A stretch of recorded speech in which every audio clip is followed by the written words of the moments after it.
Hello everyone and welcome back to the Horror Hut.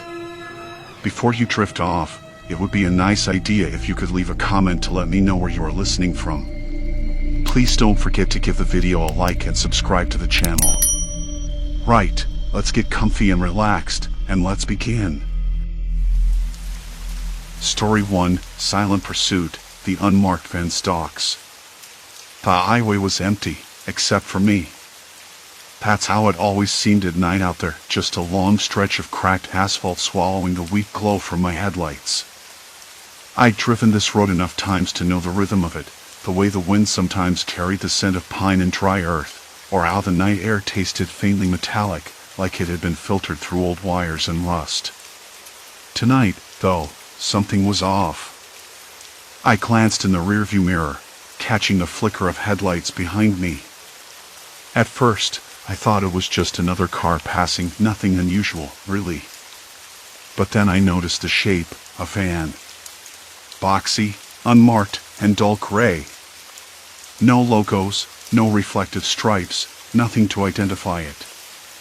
It hovered there, not quite advancing, just following. I shifted in my seat. The leather creaked beneath me.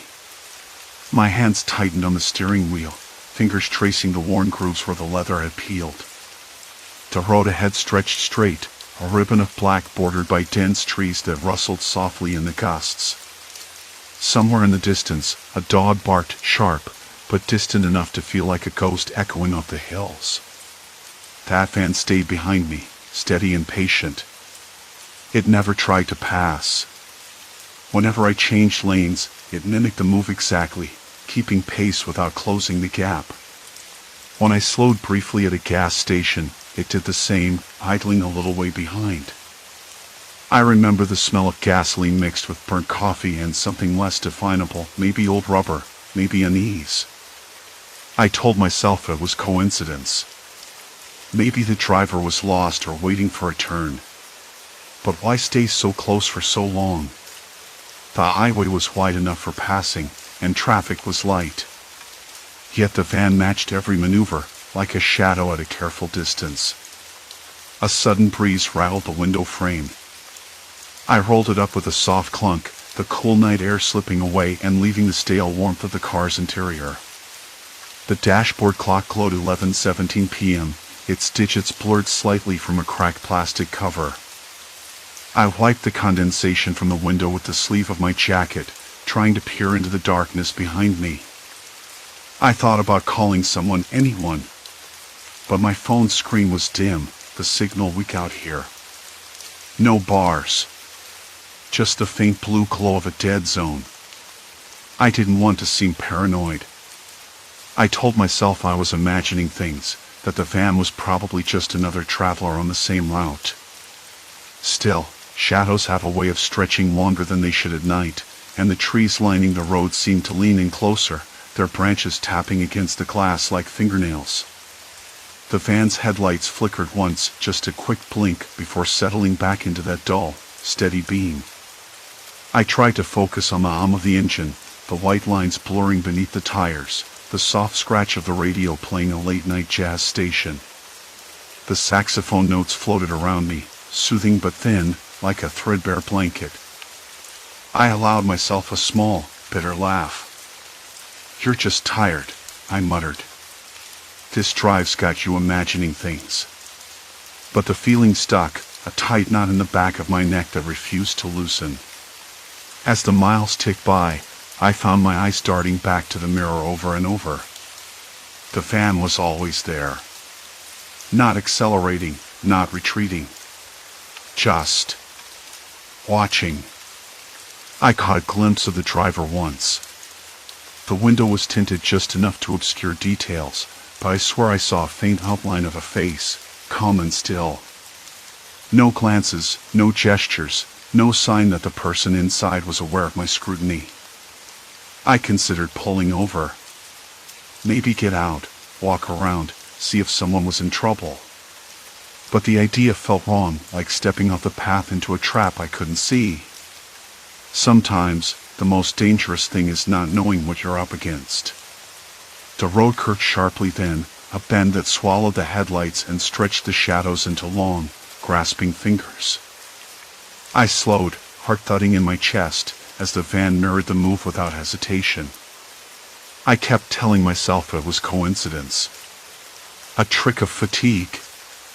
A random driver with no agenda. You probably think I'm imagining things. But with every mile, the silence between us grew heavier.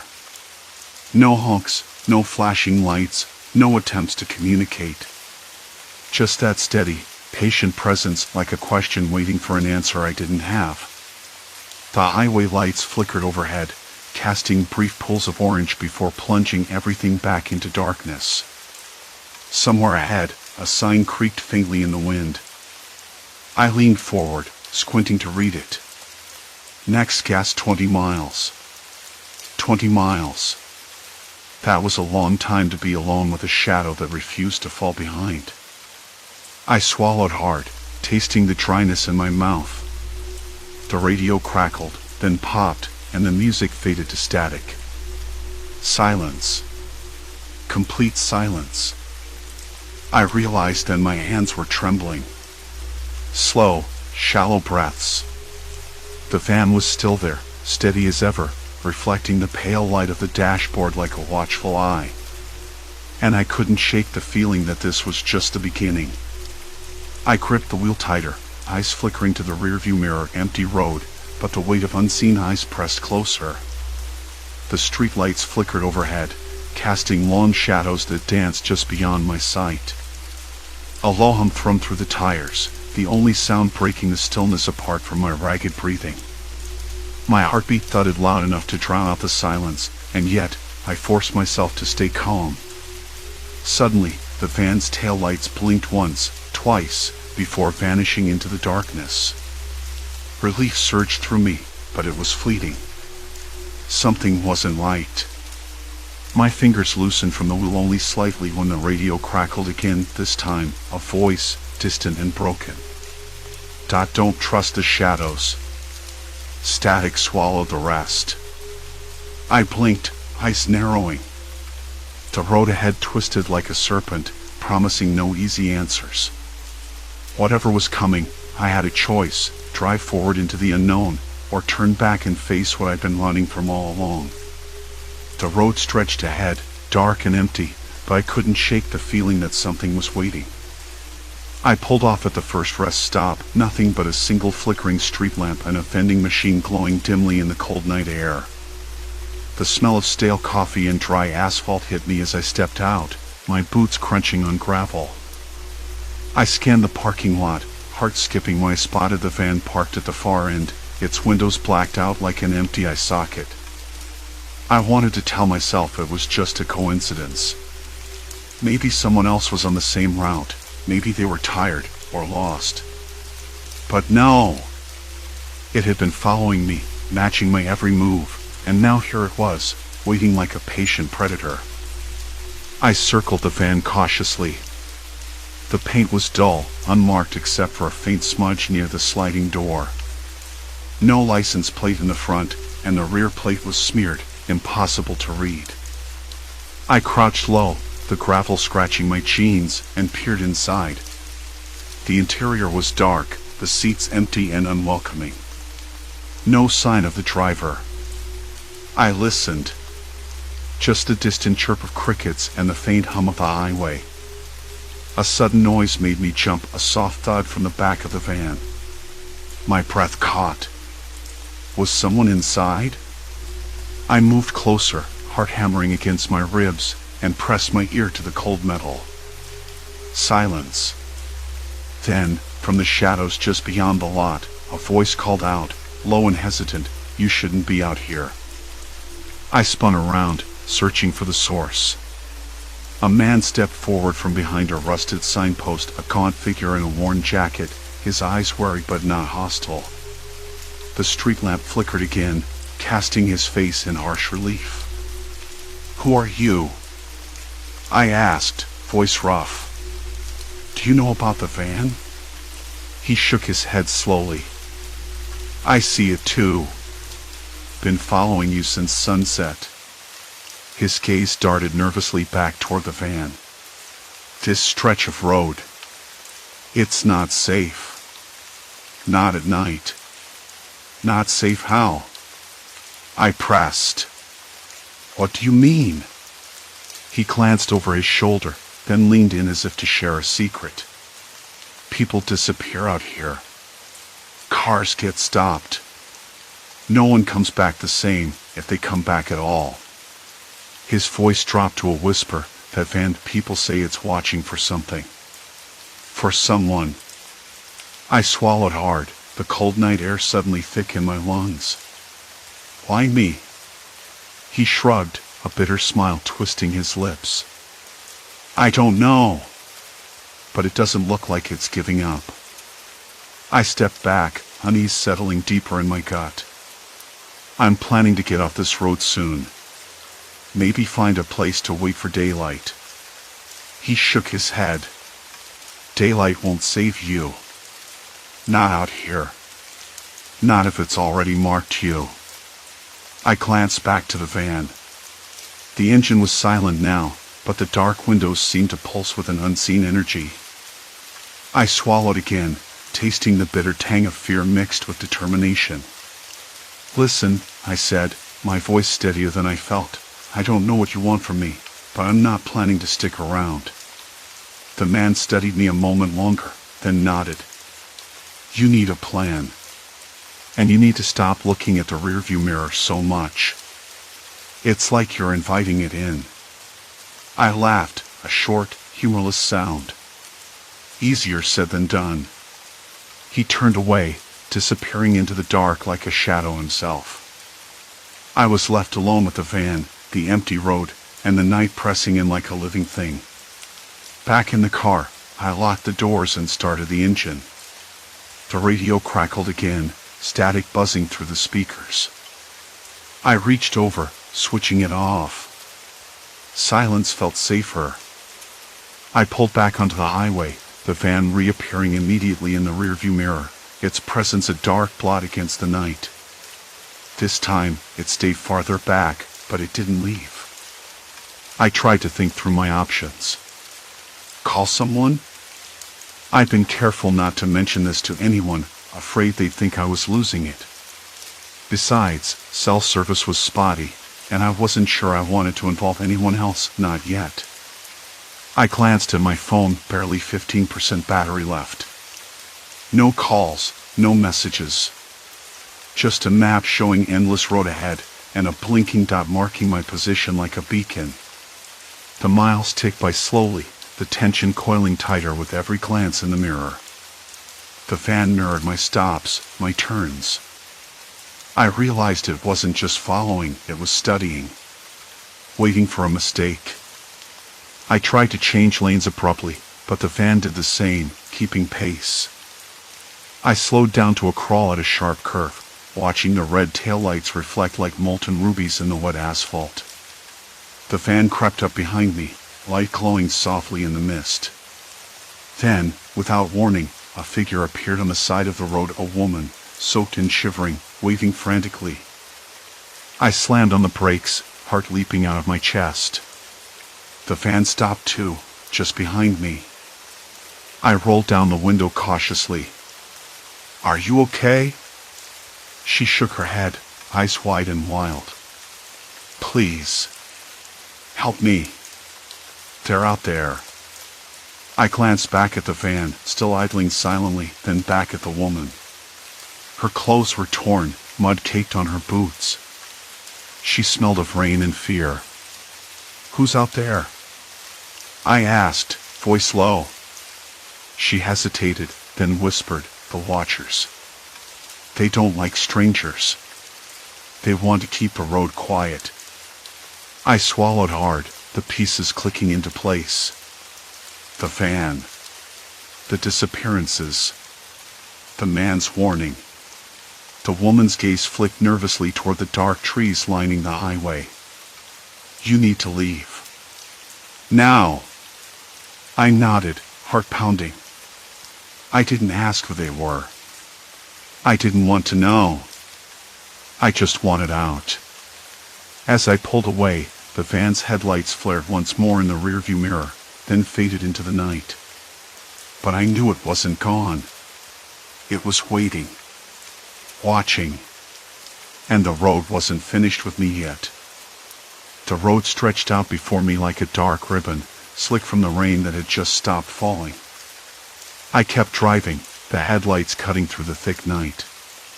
The air inside the car smelled faintly of wet leather and the faint trace of the woman's fear, still clinging to me like an unwelcome passenger.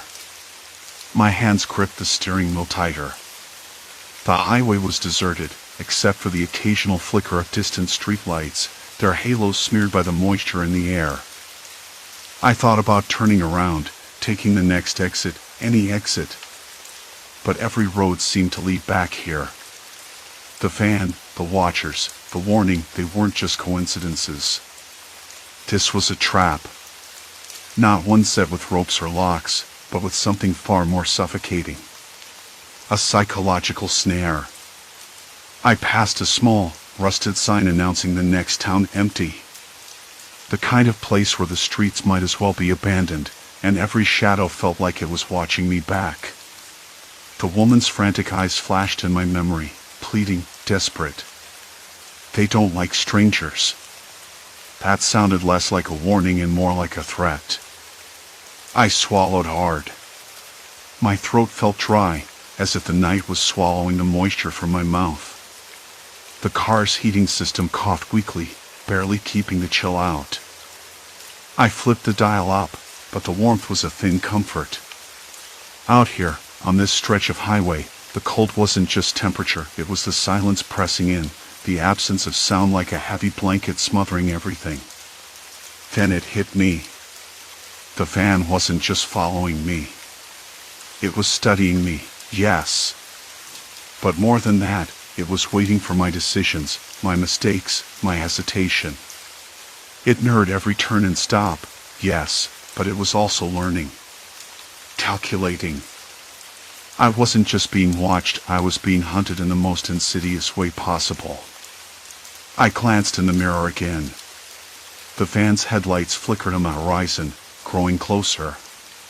It hadn't tried to pass me. Hadn't shown aggression. Just persistence. Like a shadow that can't be shaken. I pulled onto the shoulder, heart pounding so hard I thought it might burst from my ribs. The rain had left the asphalt slick, reflecting the van's dull glow like a pair of eyes in the darkness.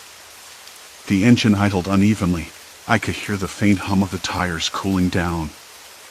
I opened my door, the cold air rushing in, thick with the scent of wet earth and distant pine. Somewhere, a dog barked, sharp and sudden, then silence again. The kind of silence that felt like it was waiting for something to break it. I debated what to do. Call 911? The idea felt hollow. Who would believe me? A lone driver, some vague story about a van and the watchers on a deserted highway? The dispatcher would think I was losing my mind. I was losing my mind, weren't I? Footsteps. Soft, deliberate. Crunching on gravel behind the car. I spun around, breath catching in my throat. The woman from before was there, steps hesitant, eyes darting to the trees lining the highway. They're close, she said, voice barely above a whisper. You can't outrun them. They don't just watch. They control. Control what? I asked, though a part of me already knew. Everything, she said, shivering. The road, the people, the silence. They make sure no one leaves. No one talks. No one remembers. I stared at her, trying to piece together what that even meant. Was this some kind of cult? A local legend? Or something more organized? The van, the warnings, the disappearances, this was no random act. This was a system. A machine designed to grind down anyone who stumbled onto it. The van's engine hummed low again, closer now. The woman's eyes flicked toward it, panic rising like bile in her throat. They're not going to let you go. You're in too deep. I swallowed the lump in my throat. The road behind us was no longer an escape route. It was a line drawn in the dirt, a point of no return. We have to move, she said urgently. There's a place ahead. Abandoned gas station. We might find shelter there. Maybe a phone. I nodded, heart hammering. There was no choice. No turning back. The van's headlights flared suddenly, blinding in the rearview mirror. It was coming for us. We climbed back into the car, the engine roaring to life beneath my hands. The tires hissed against the wet road as I merged back onto the highway, eyes locked on the tiny flicker of neon ahead of the gas station sign, buzzing weakly against the night. The van stayed behind, steady and unyielding, like a shadow tethered to me. As we neared the station, the woman's voice broke the tense silence. They don't just want to keep the road quiet. They want to keep the story buried. No witnesses. I nodded, the weight settling deep in my chest. The watchers weren't just watching. They were waiting for the moment to close in. The gas station loomed ahead, flickering lights casting long shadows over cracked pavement. The doors were locked, but the place smelled of stale cigarettes and rust. Inside, a phone hung on the wall, cord frayed but intact. I reached for it, fingers trembling. The line was dead. No dial tone, no static. Just emptiness. Outside, the van's headlights blinked on and off, a slow, rhythmic pulse. Watching. Waiting. I realized then that the road wasn't just a place. It was a trap. The woman's warning made sense now. There was no running. No hiding. Not on this stretch of highway. Only forward. I took a deep breath, the cold air burning my lungs. The van's presence was a dark promise. And I had just crossed a line where I could never go back. The van's headlights blinked again, slow and deliberate, like a heartbeat in the dark. I pulled my hand back, the phone dangling uselessly. The night stretched colder, the distant hum of the road somehow louder, sharper. I glanced up, no driver in sight, just the darkened windows glinting under the flickering neon sign. The rhythmic blinking felt like a countdown. A warning. My breath hitched. I forced myself to move, stepping away from the phone and into the weak glow of the gas station's cracked pavement.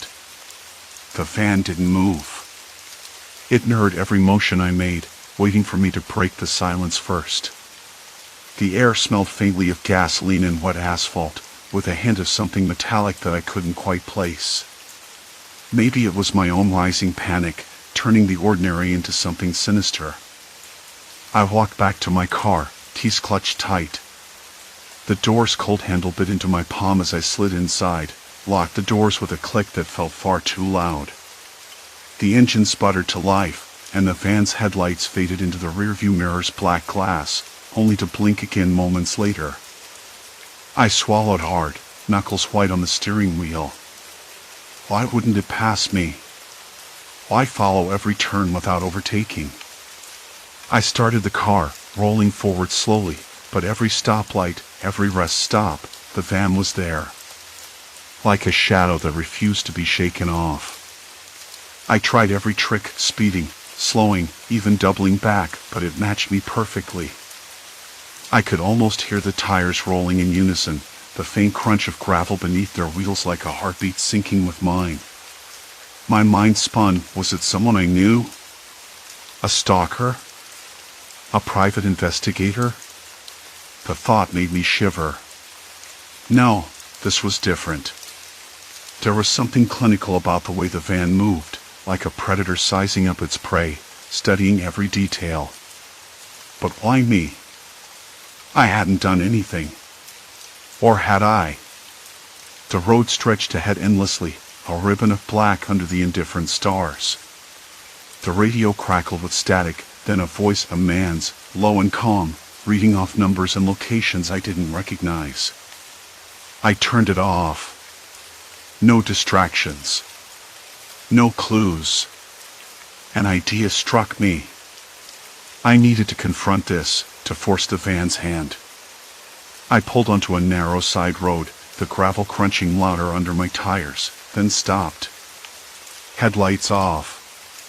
Engine silent. Darkness swallowing the car.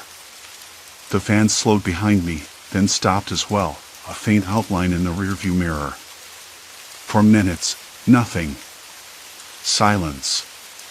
Complete silence. Then movement. The driver's side window rolled down, slow and deliberate. I saw the figure, a man, face obscured by shadows, eyes sharp in the faint light. He didn't speak. Just stared. The cold air inside the car wrapped around me, thick with tension. "Why are you following me?" My voice barely rose above a whisper. The words felt foolish, like throwing pebbles into a storm. No answer. I took a breath, trying to steady the trembling in my hands. "Look, I don't know what you want, but this isn't going to scare me off." He leaned forward slightly, the outline of his face clearer now, a man in his 40s, perhaps. No smile. No threat. Just watching. Like a scientist observing an experiment. Then, he reached inside the van, pulling out something small, a folded piece of paper. He held it up, letting the dim light catch it. I leaned closer, heart hammering. Scribbled words. A name. A date. An address. It wasn't mine. Or was it? The back of my mind flickered with memories, half remembered, jumbled. Something about a name I'd seen once, in a file, a fleeting image on a screen at work. A case that never made sense. He slipped the note through the open window, then rolled it back up. The van's engine rumbled to life, and with a slow, deliberate motion, it pulled away, headlights fading into the night. I sat frozen, gripping the paper. The cold air tasted metallic, the silence pressing down with sudden weight. The road wasn't just a trap. It was a message. And now I had no choice but to follow it. The highway stretched ahead, dark and empty. But the van was gone. For now. I folded the note, the edges rough between my fingers. The night felt deeper, heavier, as if the road itself was holding its breath, waiting for me to make the next move.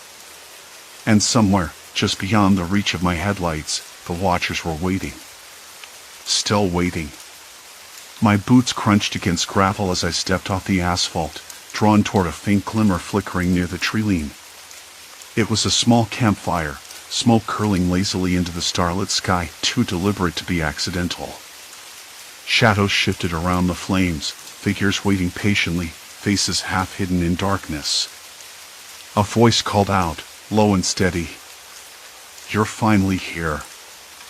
I swallowed the lump rising in my throat and forced my legs to move forward, each step echoing the weight of unspoken truths.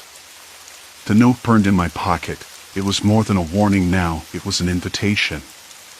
And the night, thick with secrets, promised that nothing would ever be the same again. The circle tightened as I approached, eyes gleaming with a mixture of challenge and hope. "We've been watching," the voice continued, "waiting for the moment you choose a side." My fingers brushed the note once more, this time, a spark of resolve ignited within me. The highway stretched out before me like an endless ribbon of black top, the cracked white lines glowing faintly under the halo of my headlights. I kept one eye on the rearview mirror, a habit I'd long since stopped fighting. The van was there, again. The same unmarked, featureless white box, its windows dark and impenetrable. It hovered behind me, steady, patient, as if waiting for something I couldn't name. I pulled off at the next exit, a small cluster of buildings blinking drowsily under the dim glow of a flickering street lamp. My hands trembled just a little as I shifted the car into park. The van followed, turning smoothly behind me, but never closing the distance. It was like a shadow that refused to be shaken, mirroring every move I made, every breath I took. I stepped out, the cold air biting in my cheeks, carrying the faint scent of burnt rubber and something metallic, oil, maybe, or something older, rusted and forgotten. My shoes crunched on gravel, the sound sharp in the quiet. A dog barked somewhere off in the distance, the noise thin and lonely. "Why won't you just leave me alone?"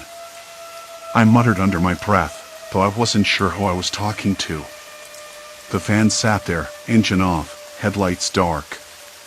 No sign of life. No driver visible through the grimy windshield. I wanted to believe it was some kind of trick, a coincidence, or maybe just my imagination feeding on the night. But it wasn't. I stepped back inside the car and locked the doors. The interior smelled faintly of stale coffee and old leather, a comforting, familiar scent I clung to. I took a deep breath, trying to steady the rhythm of my pounding heart. It felt like it was trying to escape my chest, pounding against my ribs in a desperate tattoo. I thought about calling someone. Anyone. But my phone was dead, completely drained after hours of use. No signal anyway. Typical. The sense of isolation settled over me, thick and suffocating. I was alone on this stretch of road, and the van behind me wasn't going anywhere. I started driving again, slower this time. There was no point in rushing, no point in pretending this was just another late-night trip. Every mile I put between myself and the last town felt like a trap closing in. The van followed, as always. I remembered the strip of gas stations and diners a few miles back, the one place where I might find a working phone or at least some company. I made a decision then, sudden and sharp. I'd confront whoever was behind that wheel. No more running, no more guessing. I pulled into the parking lot of a 24-hour diner, its neon sign buzzing and sputtering, casting an eerie blue light over the cracked pavement. The van rolled in behind me, engine still silent, like it was just another car stopping for a bite. But I knew better. Inside, the diner smelled of fried grease and strong coffee, a strange comfort in the middle of all this chaos.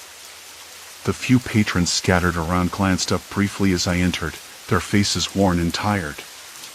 The waitress, a woman with streaks of gray in her hair and a cigarette dangling from her lips, gave me a curious look. "Long night?" she asked, voice rough but not unkind. "You could say that," I replied, my voice steadier than I'd expected. I glanced out the window. The van was parked just beyond the neon glow, still and silent. "Someone following me," I said, almost to myself. The waitress shook her head slowly. "You're not the first to say that. This stretch of road's got a reputation." She took a drag and exhaled slowly. "They say it's a kind of game. Watch and wait. Some people like to see how long you'll last before you break." I stared at her, uneasy. "A game? Call it what you will." She shrugged. "But I wouldn't get out there alone if I were you." I nodded, feeling a cold knot tighten in my stomach. "I don't have much choice." She gave me a long look, then disappeared into the kitchen. The silence that followed was heavy, like the pause before a storm. I finished my coffee, the bitter liquid grounding me, and stepped back outside. The van's door was open now, just a crack. No one in sight. My breath caught, cold and sharp in the night air. I hesitated, then edged closer, heart hammering so loudly it felt like it might give away my position. Inside, the van was empty. Clean. No sign of anything unusual except a single, folded piece of paper on the dashboard. I grabbed it with trembling fingers. Unfolding it revealed a simple message, typed and precise: "Not all who follow intend harm. Sometimes, it's just to understand." I blinked, confusion swirling with relief and suspicion. Who was this? And what did they want to understand? The van's engine roared suddenly, startling me so badly I stumbled back. The driver's door slammed shut. Headlights flicked on, blinding in the dark. I scrambled into my car, locking the doors once more. The van pulled away slowly, then accelerated down the highway, disappearing into the night like a ghost. I sat there for a long time, hands gripping the steering wheel, breath coming hard and fast. The message felt like a puzzle piece, but it didn't fit anywhere I knew.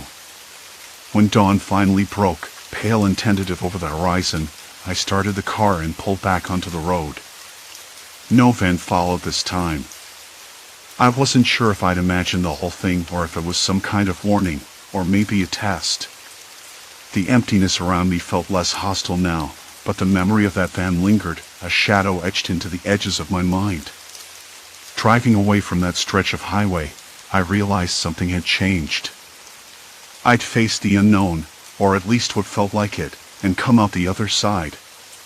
Not unscathed, not entirely whole, but still moving forward.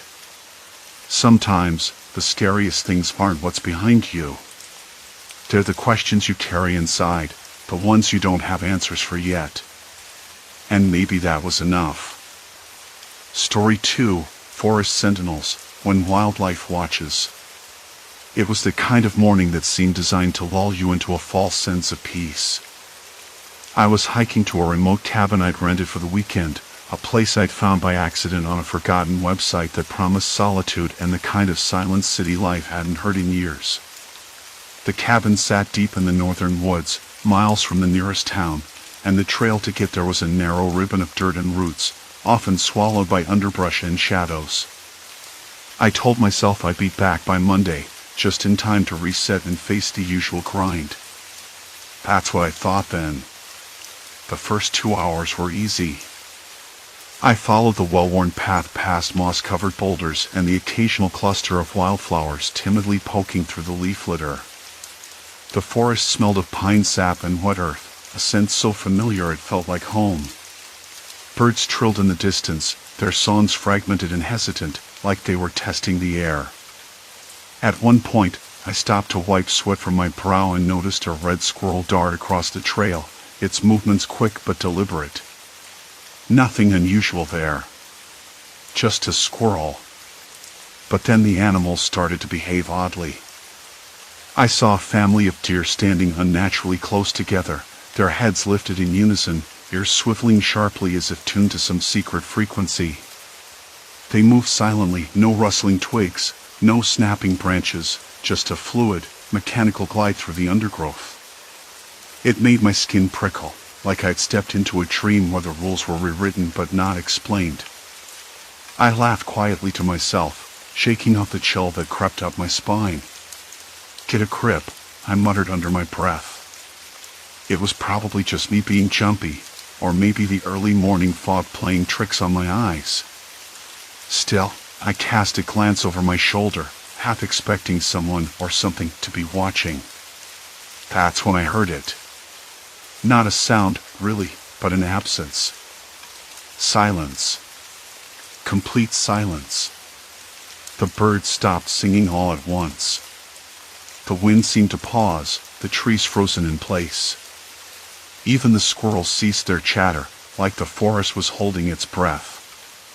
A faint rustling came from deeper in the woods, too faint to place but close enough to unsettle. My fingers stiffened around the straps of my pack. It was then I noticed the deer had shifted into a tight circle, their bodies pressed close, eyes wide and darting. One of them, probably the largest, snorted sharply, a sound so sudden it felt like a warning. I froze, heart tapping out a slow rhythm that didn't match the calm around me. The forest had gone from peaceful to watchful in seconds. I tried to tell myself it was nothing. Maybe a predator nearby or some natural instinct kicking in. But I couldn't shake the feeling that something was off. The way the herd moved, so coordinated and precise, wasn't like any animal behavior I'd ever seen. It was more like they were driven by something unseen. I kept walking, slower now, every sense on edge. The trail narrowed, and the trees thickened, their branches weaving together to block out the gray light. The air smelled different here, a faint chemical tang that made the back of my throat itch. I stopped to rub my hands over my jeans, noticing a faint dusting of fine powder clinging to the fabric. I tasted the air and caught a metallic tang, subtle but unmistakable. "Great," I whispered, wiping my mouth. Just what I needed. I glanced around, trying to spot the source of the smell. There was a small clearing up ahead, where the trees thinned enough to let in more light. I decided to take a short break there, hoping the open space would ease my nerves. As I set my pack down, I caught movement out of the corner of my eye, a blur of dark shapes slipping between the trunks. The animals. Not just deer anymore, but smaller mammals too, shifting and flowing like a living tide. They moved without sound, a silent, writhing mass that defied everything I thought I knew about the forest. My throat tightened. I wanted to step back, but curiosity rooted me in place. Something was happening here, something I couldn't ignore. I pulled out my phone, hoping for a signal. Nothing. The screen blinked empty bars, the little icon mocking my isolation. I tapped the screen again. No luck. The cabin was still miles ahead, and out here, the world felt like it had shrunk to just me and the silent beasts. I tried to shake the unease by focusing on the trail, counting my steps, anything to distract myself. The ground beneath was soft, soaked from recent rain, and the smell of damp leaves mixed with that metallic undertone grew stronger. My fingers trembled as I reached into my pack for the water bottle. The cool plastic was a small comfort, but the water tasted faintly bitter, like it had picked up something strange along the way. That's when I noticed the footprints. Not mine, something else. Large, cloven hoofs pressed into the mud, but arranged in tight, unnatural clusters. They weren't random, they formed patterns, almost like deliberate markings. I knelt to examine them, the cold seeping into my knees. A low rustling came again, closer this time. I looked up sharply. The animals had gathered just beyond the edge of the clearing, their eyes reflecting the dim light. They didn't lunge or charge, but their presence felt like a wall closing in. I swallowed hard and stood, the hairs on my neck prickling. "Hey," I said softly, unsure if I meant to calm them or myself. "I don't want to bother you." The forest responded with silence. I looked toward the cabin, a squat wooden structure barely visible through the trees, its paint faded and peeling. It should have been a refuge, a place to rest and regroup.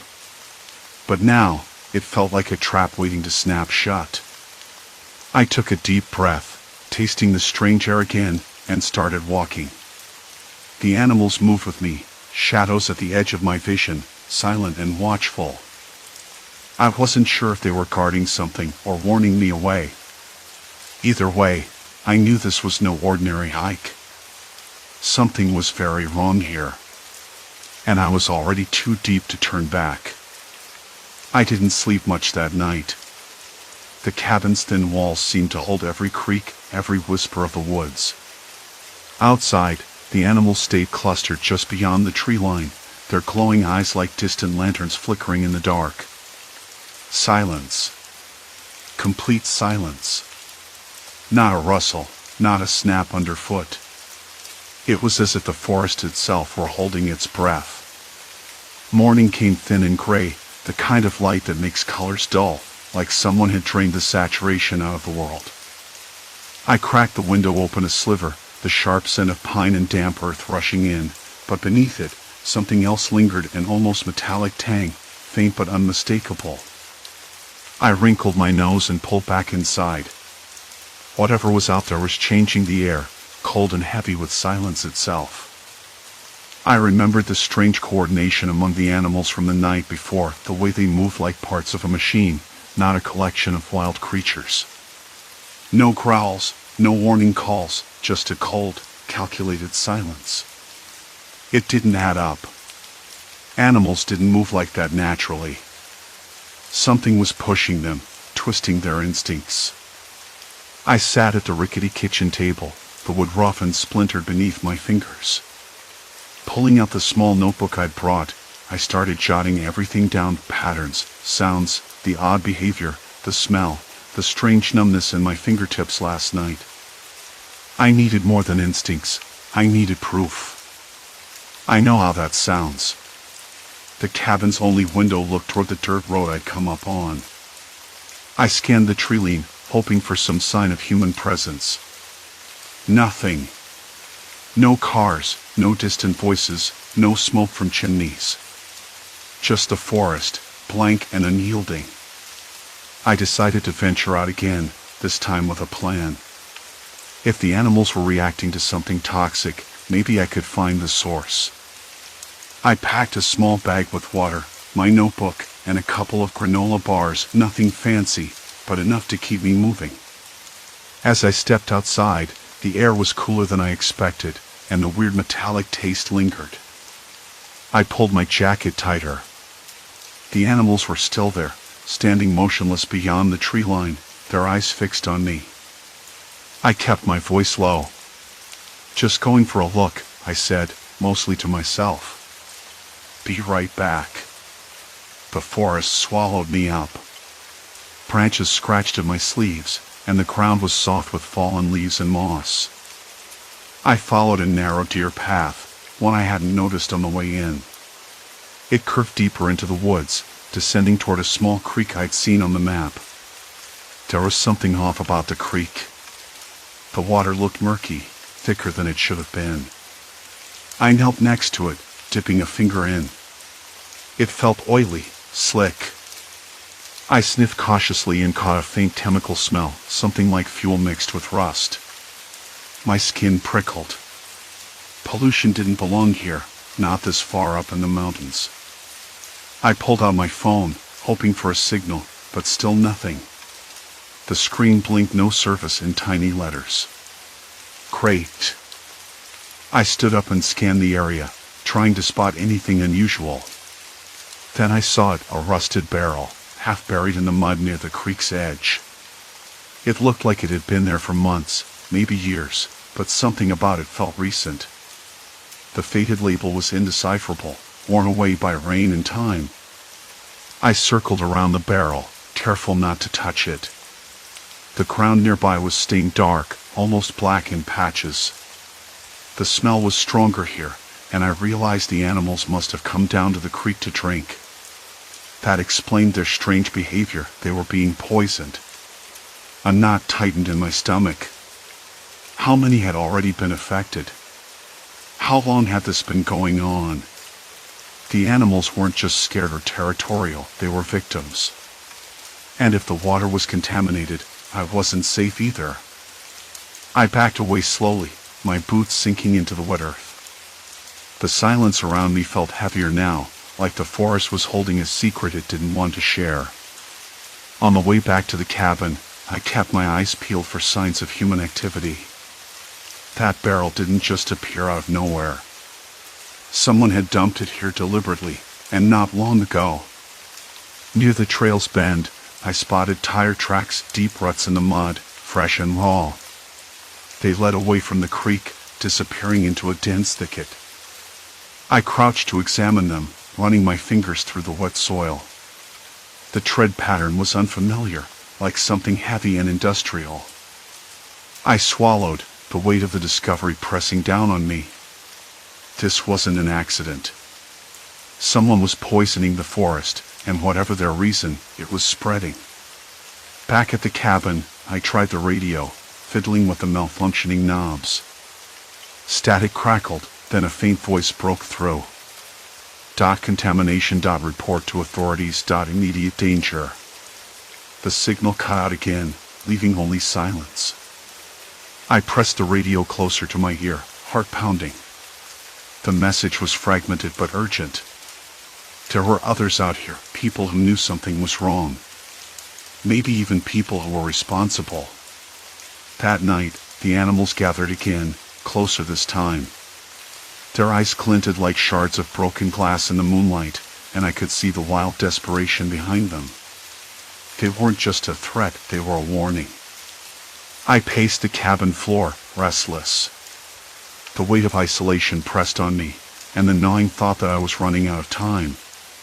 If I didn't find the source of the poison, and fast, I wouldn't just lose the forest. I'd lose myself. A sudden crack snapped outside. I froze. Something moved in the shadows, just beyond the porch light's reach. I held my breath. Footsteps. Slow. Deliberate. Not animal footsteps. Someone was out there. Watching. Waiting. The cabin door creaked. I wasn't alone after all. The door creaked again, slower this time, like it knew I was listening. Hello? I forced the word out, voice cracking like dry wood. Is someone there? No answer. Only the low rustle of leaves, the faintest scrape of a boot against the gravel path. My hands trembled so badly I had to grip the lamp tightly to keep it steady. I wanted to shut the door, bolt it, hide anything but stand here like a fool waiting for ghosts. But I couldn't move. Something about the way that silence stretched out, cold and thick, made me realize this wasn't a random visitor. Whoever or whatever was out there knew exactly what they were doing. Waiting. Watching. I swallowed hard, the taste of dust and fear thick on my tongue. My lips felt dry and cracked. Look, I don't want trouble, I said, voice barely above a whisper, but I can't leave this place until I figure out what's happening with the animals. You're not the only one out here, right? The silence held, like a tight coil, then a low voice answered, rough and gravelly. You're not supposed to be here.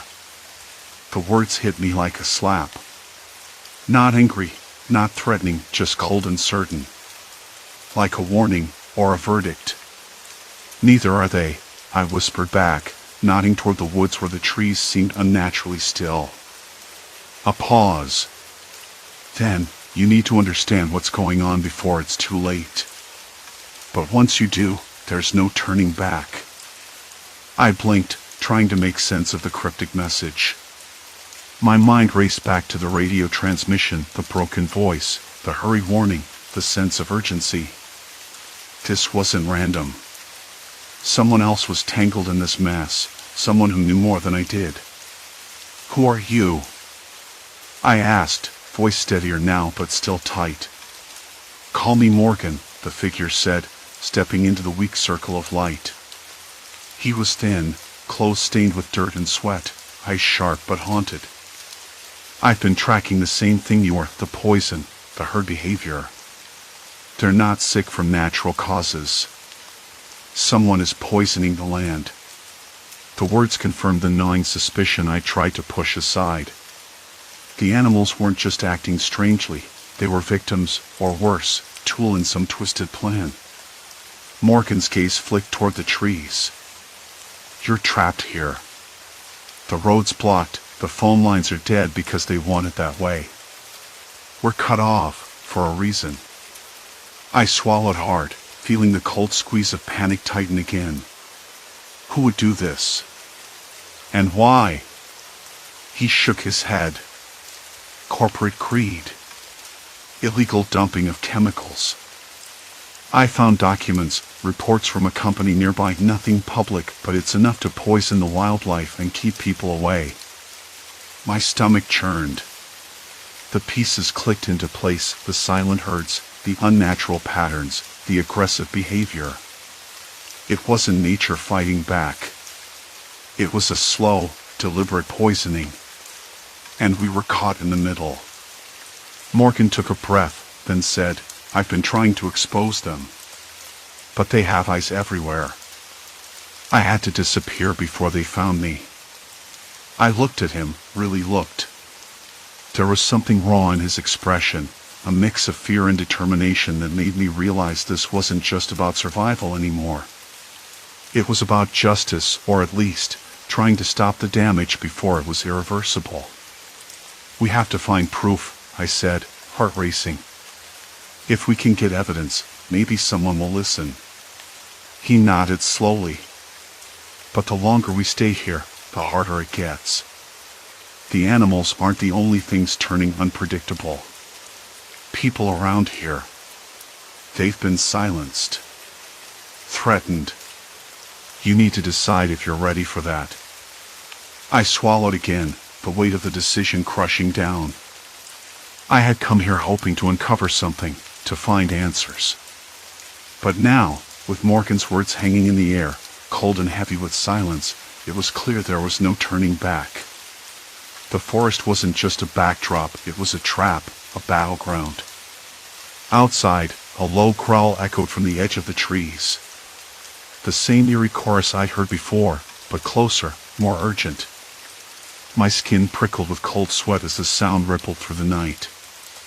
Morgan looked at me, eyes hard. "They're coming. We don't have much time." I felt the cabin shift beneath my feet, the sense of safety evaporating. The poison wasn't just in the water or the soil, it was in the air, in the silence, in the people who wanted this secret buried. I nodded, voice barely steady. "All right. Let's find the proof." The door slammed shut behind us. Outside, the dark pulsed with unseen eyes and restless movement. The point of no return wasn't just a phrase anymore. It was the cold truth pressing down, and there was no way out but forward. My hand tightened around the flashlight, its beam slicing through the thick shadows that clung to the corners of the room. Every creak of the cabin echoed like a warning, but I pushed it aside. The papers scattered across the desk held the key coordinates, chemical analyses, and coded messages hinting at a network far larger than we imagined. Footsteps approached from the hallway, soft but deliberate. We exchanged a glance. Hesitation was a luxury we couldn't afford. With a deep breath, we prepared to confront whatever or whoever was coming for the truth. The door frame blurred into focus as a figure slipped inside, the dim light revealing a worn leather jacket and eyes sharp with unspoken questions. "You shouldn't be here." The voice was low, edged with warning but tempered by something close to relief. "I could say the same," I replied, clutching a crumpled sheet of paper tighter. "There's more at stake than you know. The network isn't just whispers in the dark, it's real, and it's moving faster than we thought." They stepped forward, casting a quick glance over the scattered documents. "Then we need to act before they do. But first, what's our next move?" Before I could answer, a sudden noise from outside shattered the fragile silence, a harsh scrape against wood, followed by a muffled shout. The newcomer's eyes narrowed. "They've found us." "Time's up," I said, sliding a small object from beneath the desk. "Let's make sure we're the ones who decide how this ends." The scraping noise stopped abruptly, swallowed by the thick walls of the cabin, but the tension it left behind stretched tight like frayed wire. I nodded, the crumpled paper in my hand suddenly feeling heavier, like a ticking device disguised as ink and graphite. The notes, hastily scrawled observations about chemical runoff, wildlife behavior, and the silent, aggressive herds I'd witnessed, suddenly seemed less like random data and more like a countdown to disaster. "What do they want?" I asked, swallowing the dry lump in my throat. My voice sounded hollow in the cramped room. "Control," he answered, then paused, as if weighing whether to say more. "And silence." Silence. It was the one thing the animals hadn't given me. Ever since I'd stepped off the main trail, the wildlife had been anything but quiet. Instead, they moved with unnatural precision, birds flitting in unison, deer pausing like sentinels, their eyes wide and unblinking. It was like they were being watched, herded, controlled by something unseen. Now, it seemed, I was being watched too. The cabin was dim, the only light coming from a flickering oil lamp on the table. Shadows danced over peeling wallpaper, revealing patches where moisture had eaten away at the plaster. The air smelled damp, dirt, mold, and something metallic, almost like blood but sharper. I rubbed my arms, the chill creeping in from the open window behind me. We couldn't stay here. The man moved to the door and peered out cautiously, then closed it softly. They're organized, he muttered, and well-equipped. Not just locals, either. More like hired hands. The phrase hit me like a punch. Hired hands. People who wanted to keep this place and whatever poison it held secret. And they'd go to lengths I hadn't imagined to do it. Why the cabin? I asked, voice barely above a whisper. Safe haven, he said. For now. But it won't hold. I sank onto the edge of a creaking chair, trying to steady my breathing. My hands trembled, betraying the calm I tried to fake. I need to finish what I started, I said.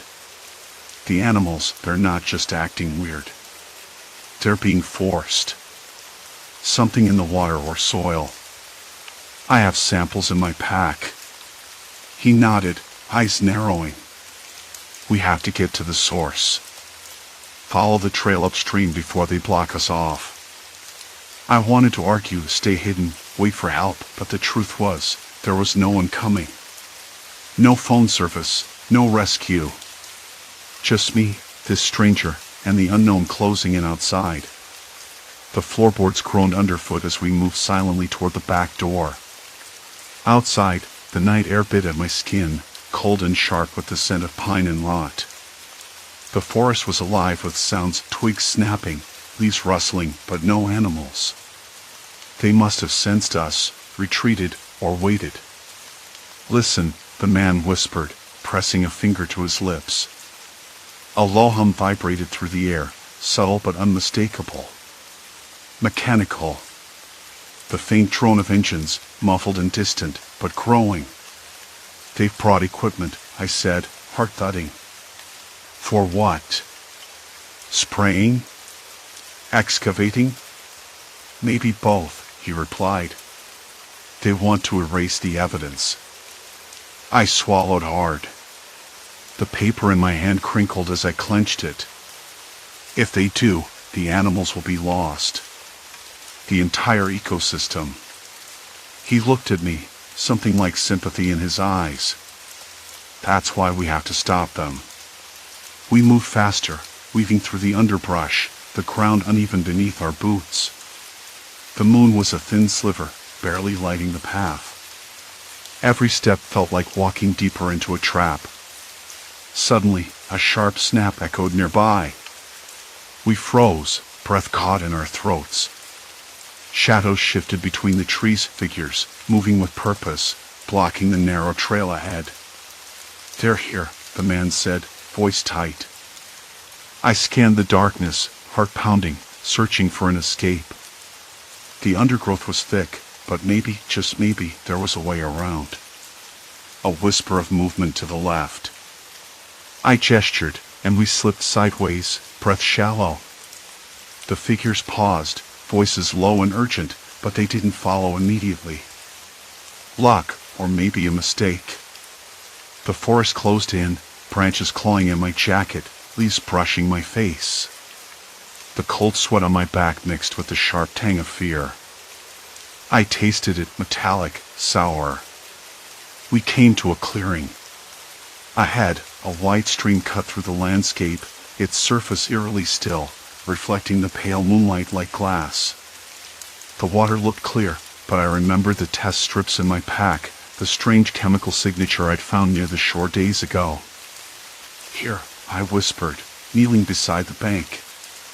The man shone a small flashlight on the water, revealing a faint, oily sheen. Poisoned, he said. This is what's driving them mad. I bent closer, wiping the surface with a cloth. The smell hit me then, a sickly sweetness, like spoiled fruit mixed with chemicals. I gagged, the nausea rising suddenly.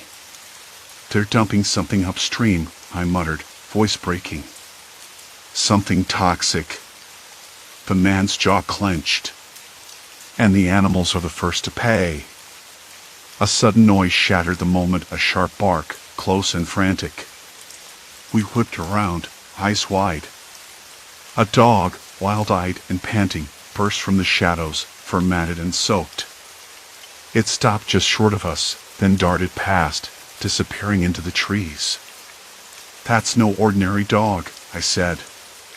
"Look at it, agitated, like it's warning us."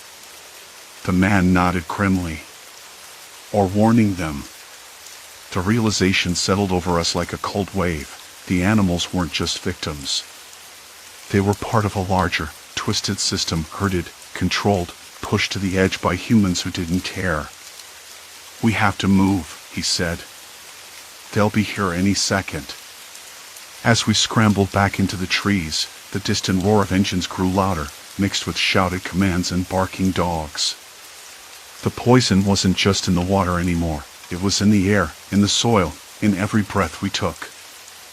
I stumbled, scraping my hand against a rough bark, tasting dirt and blood. Panic surged, but I forced myself to keep moving, to push past the burning fatigue and fear. "We can't let them win," I gasped. "Not like this." Ahead, a faint glow flickered, the cabin's oil lamp, still burning against the night. But it was no longer a refuge. It was a beacon. And the hunters had found us. The air was thick with dampness, a heavy, clinging sort of moisture that settled in my lungs with every breath I took as I stumbled back toward the cabin. My boots squelched in the muddy undergrowth, each step a reminder of how close I'd come to being trapped, maybe worse, by those unnerving herds. Silence had returned, but it wasn't the kind of peace that comforts. It was brittle, tentative, like the forest was holding its breath, waiting to see if I'd make it. I sank onto the rickety porch steps, my hands pressed to my knees, sweat mixing with dirt on my skin. The cabin's faded wood smelled of rot and pine resin, a strange combination that felt oddly grounding after days of raw panic. My mind was a tangle of images, the unnatural movements of those animals, their eyes wild but not quite right, like something was pushing them beyond themselves. I'd seen them herd together, not with the usual animal instinct but with a mechanical precision that chilled me to the bone.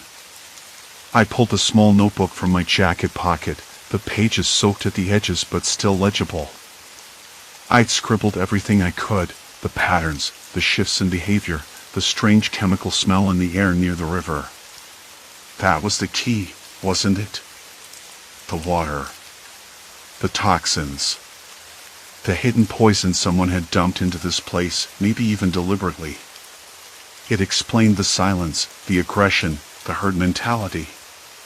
But it also meant the threat wasn't just out there in the trees. It was here, in the soil, in the water, in the air I breathed. The thought made my throat tighten. I had no phone signal, no way to call for help. The cabin was my last refuge, but I wasn't sure how long it would hold against whatever was coming next. At that moment, the wind shifted. It carried a faint, chemical tang that made my skin prickle, sharp, acrid, bitter. I turned toward the tree line, heart stumbling. A low rustling began, not the soft murmur of leaves but a deliberate, synchronized movement. I scrambled to my feet, eyes darting over the dark green canopy. A group of deer, or what should have been deer, emerged, their heads low, muscles taut, moving almost as one. But their eyes glowed not with fear but with something else. Something hollow. I swallowed hard, backing into the cabin. The door creaked as I pushed it closed and locked it. My hands trembled as I leaned against the rough wood, listening. They stopped at the edge of the clearing. Silence. Complete silence. Then, a faint tapping on the window. I jerked back, heart slamming. I peered through the grimy glass and saw nothing but shadows flickering against the moonlight. The tapping came again, slow, deliberate. "Who's there?" My voice was barely more than a whisper, swallowed by the night. No answer. Only the tapping, then a sudden, sharp silence. I turned away, breathing shallow, and my eyes fell on the small glass jar I'd found near the riverbank earlier that day. It sat on the windowsill, half filled with murky water tinged a sickly green. The label was faded, but a few words were still legible: industrial waste not for disposal. It clicked then. The source of the toxin wasn't natural. Someone had dumped this here. Maybe to cover up a spill, or worse, to poison the land deliberately. And the animals, I'd been wrong to think they were just victims of a chemical accident. They'd been turned into something else, puppets in a cruel game. I sat down heavily on the floor, the cold seeping through the wooden boards. My mind spun with questions, guilt gnawing at me. I hadn't wanted to be part of any story like this. I just wanted a quiet weekend, a break from everything. But now the silence outside felt like a trap, and inside, the weight of helplessness pressed down. I remembered the journal I'd found in the cabin's drawer earlier, a worn, leather-bound thing with notes from the previous occupant, a local environmental scientist. He'd written about strange changes in the wildlife, about sick animals and unexplained deaths near the river. And finally, about the company upstream, an industrial plant with a history of violations, rumored to cover up spills and bypass regulations. I flipped through the pages again, tracing his last entries. The scientist had tried to collect samples to alert the authorities. But the last note was smudged, hurried, and ended with a warning: they're watching. They won't let me leave. My stomach twisted. If he'd been silenced, what chance did I have? But I couldn't just sit here waiting for whatever was out there or inside to come for me. I needed a plan. The first step was to get proof. Evidence of the toxin. The jar, the samples from the river, the journal. If I could make it back to civilization, I could expose the truth. But how? The animals were no longer just background noise. They were a force, unpredictable and dangerous. I spent the next hour packing the essentials into my backpack: the jar, the notebook, the journal, and a few scraps of food I could carry. Outside, the forest remained unnervingly still. Then, just as I was about to step off the porch, a faint barking echoed from the distance. A dog? It seemed impossible. No other humans around for miles. The sound was urgent, but not panicked. Hope stirred in the pit of my stomach. I called back, "Hello? Is someone out there?" My voice cracked like dry wood. The barking came again, closer this time. I grabbed a flashlight, flicked it on, and pointed it toward the tree-line. A figure emerged, a man, maybe in his late 40s, wearing a weathered jacket and a wide-brimmed hat. His eyes were sharp, wary, but not unkind. "You're the one who's been messing around near the river?" he asked, voice low but firm. "Trying to," I replied, stepping forward cautiously. "Do you know what's going on? The animals, they're not right. There's poison in the water." He nodded grimly. "Been watching it all for months. Tried to go to the authorities, but they don't want to hear it. Company's got too much influence.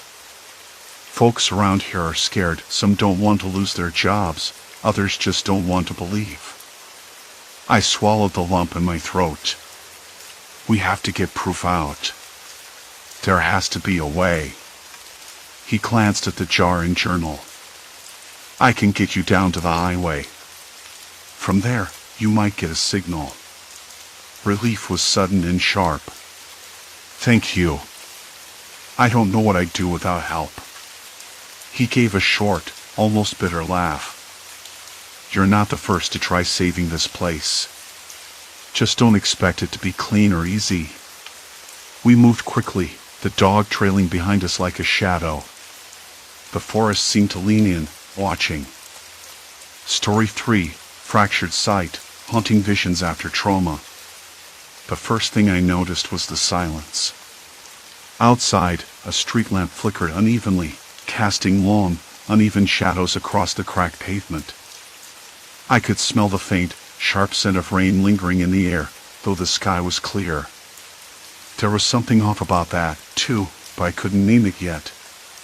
My head throbbed gently, a dull, persistent ache behind my eyes that no amount of aspirin seemed to touch. I rubbed my temples, trying to chase away the fog that had settled over me since the accident. It had been 3 weeks now, but some mornings still felt like waking up inside someone else's dream.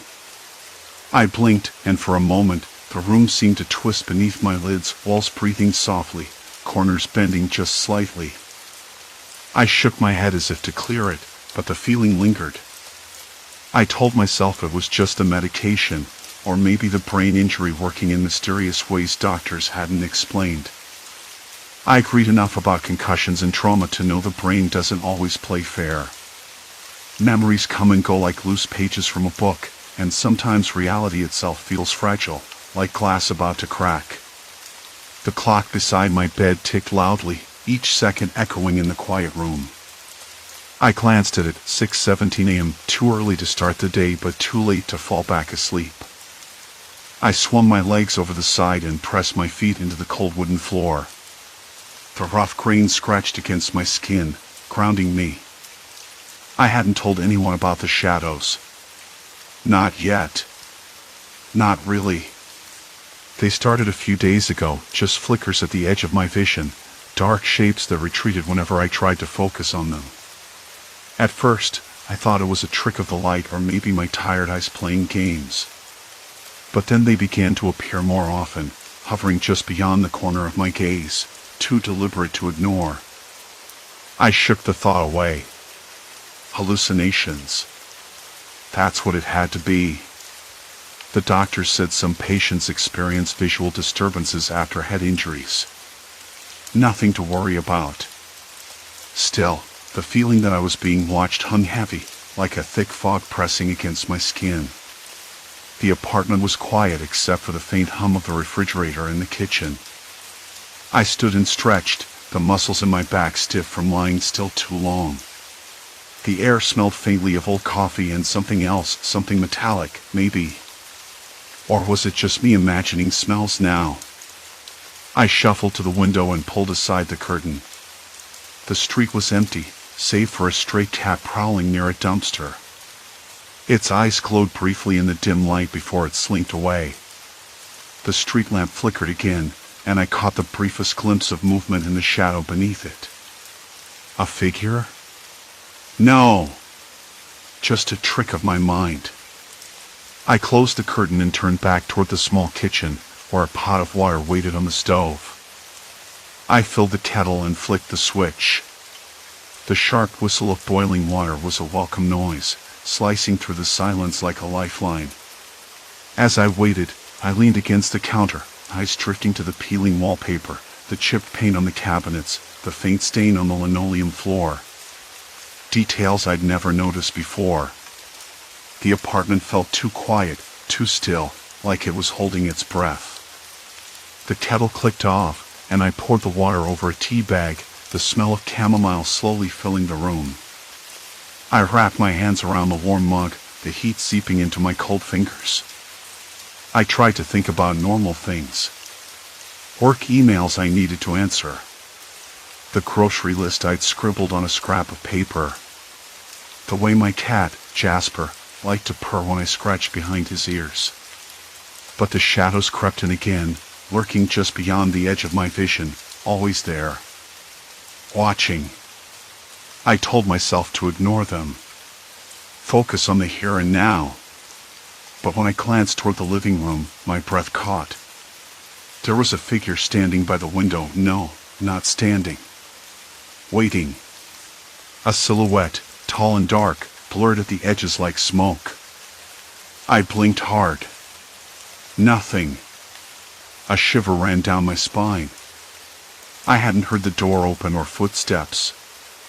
No one should be here. I crossed the room slowly, each step measured, the floor creaking underfoot. The silence was suffocating. I reached the window and looked out. Nothing. Just the empty street and the flickering lamp. My heart hammered, though I told myself it was just nerves, the lingering shock of the accident. I turned around. The room was empty. No shadows. No figures. But the feeling stayed. Like someone had pressed their palm against my back and left a mark I couldn't see. I swallowed hard and tried to steady my breathing. Maybe I was imagining things. Maybe the stress was getting to me. I knew how that sounded, but the truth was, I didn't trust my own eyes anymore. I sat back down, the chair scraping softly against the floor. Jasper jumped onto my lap, purring loudly, and I stroked his fur, smooth and warm beneath my fingers. The normalcy of the moment was a balm, but even as I calmed, I could feel those eyes, those unseen eyes, watching from just beyond the light. I was not alone. Not really. And I wasn't sure if that was a warning or a threat. A cold shiver ran down my spine as the room seemed to grow heavier, the silence pressing in around me like a living thing. The night stretched on, thick and unmoving, like a wet blanket smothering everything. But the feeling wouldn't leave, the weight of those unseen eyes, the brush of presence like a ghostly palm pressed against my spine. I rubbed my neck, the skin prickling as if something had indeed touched me. Jasper blinked up at me, his green eyes steady and real. Maybe that was enough for now. I tried to name the feeling, unease, paranoia. Or maybe it was just the concussion talking, the damage from the crash rewriting how my brain processed the world. The doctor said the swelling was down, but the fog in my head hadn't lifted. Memory glitches, strange lapses, and now, these shadows beyond sight. I could almost hear the neurons misfiring, a short circuit in the wiring. Still, I couldn't ignore it. Not if I wanted to keep some hold on what was real. Morning came too fast, the pale light seeping around the curtains like a warning. I woke stiff and restless, my body aching in places I didn't remember hitting during the crash. Jasper was already prowling the room, nosing at the windowsill as if chasing some invisible scent. I sat up, the thin hospital blanket tangled around my legs. I knew what I had to do. If those figures were not hallucinations, then I needed to prove it.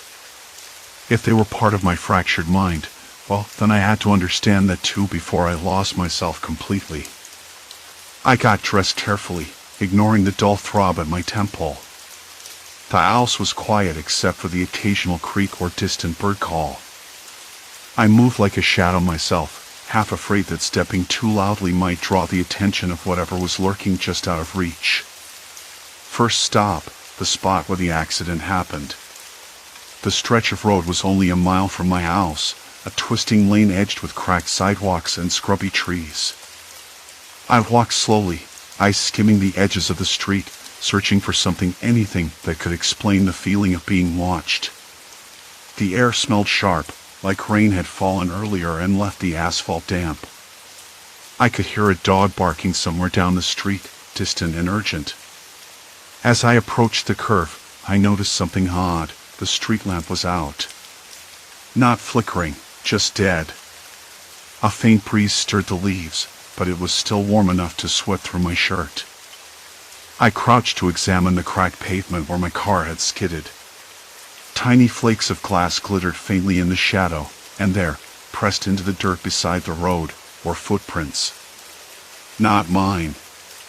Smaller, lighter, almost like a child's. Or a woman's. Maybe the person who'd stopped after the crash. My pulse quickened. I hadn't thought anyone else had been there. No one had told me about a witness, and I certainly hadn't seen anyone on the security footage from the nearby store. Yet here were the prints, clear and deliberate. I traced the trail with my finger, careful not to disturb anything.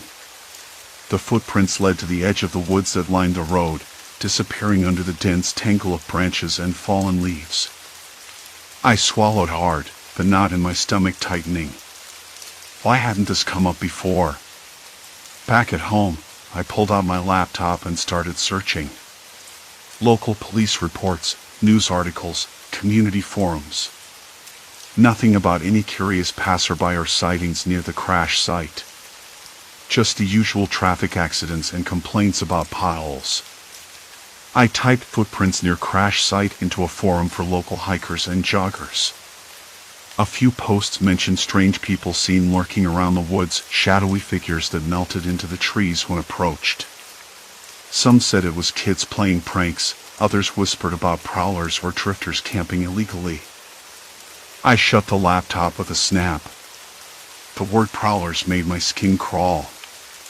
The idea of someone watching, waiting, hidden just beyond the tree line, it was the same feeling I had at home. Jasper padded over, nose twitching. I looked down at him and whispered, "I'm not crazy. There's something here." Later that afternoon, I called my neighbor, Mrs. Thorne. She was a kindly woman in her 70s, always ready with a slice of pie or a listening ear.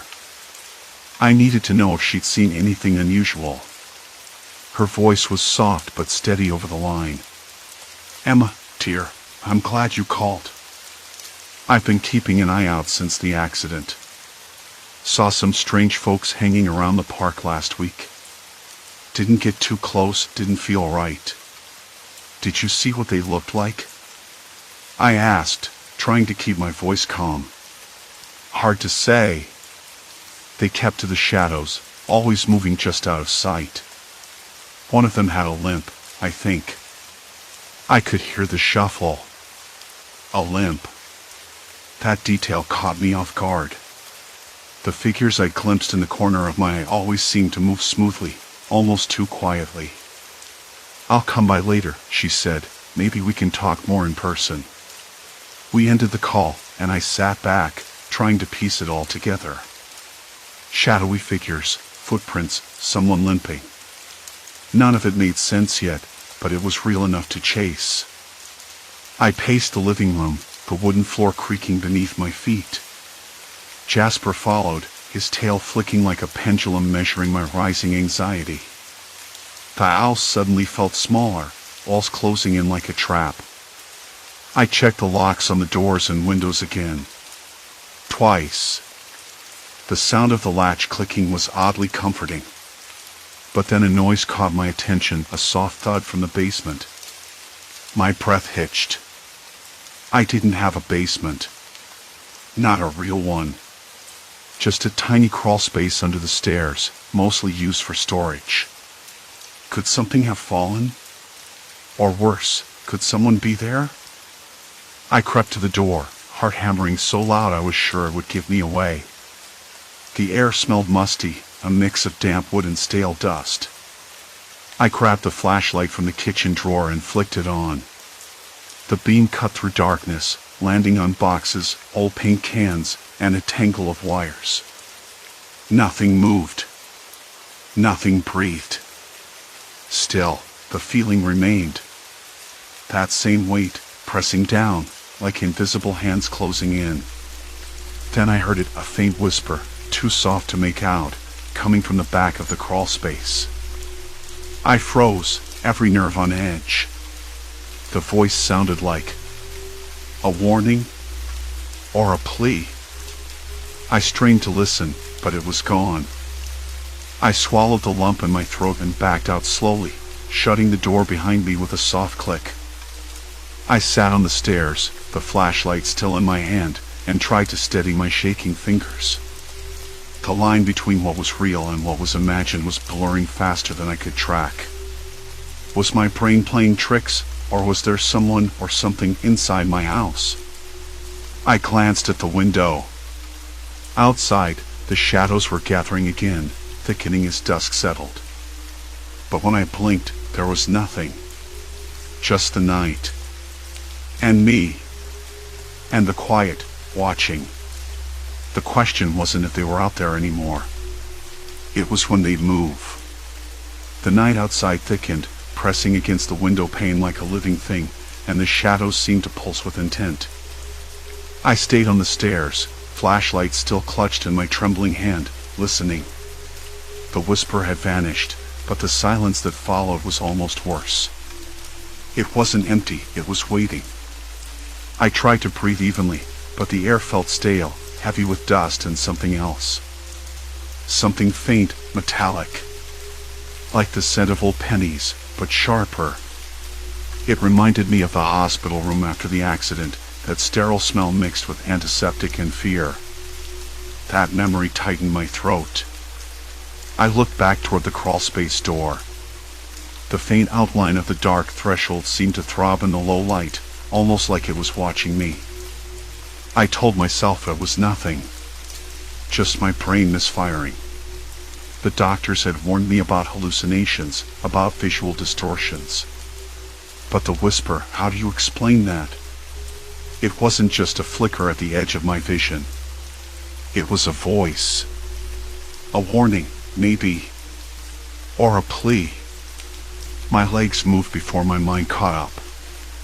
I stood and crossed the creaking floorboards toward the door, the flashlight beam bouncing across the walls cluttered with peeling wallpaper and crooked picture frames. I kept looking over my shoulder. The house was too quiet. Even the old radiator had stopped its usual clanking. I reached the crawl space and knelt, glancing inside. The beam cut through the black like an item, revealing stacked boxes, cobwebs, and that maze of wires I'd seen before. But there was something new, a small, folded piece of paper tucked between two crates. I pulled it out carefully, the paper brittle and yellowed. I unfolded it, heart hammering so hard I thought it might burst through my ribs. The handwriting was neat but hurried, the ink smudged in places. They watch. Always watch. Don't trust the quiet. They know you saw. A cold shiver ran down my spine. The words weren't mine. I'd never seen this note before. How long had it been here? Days?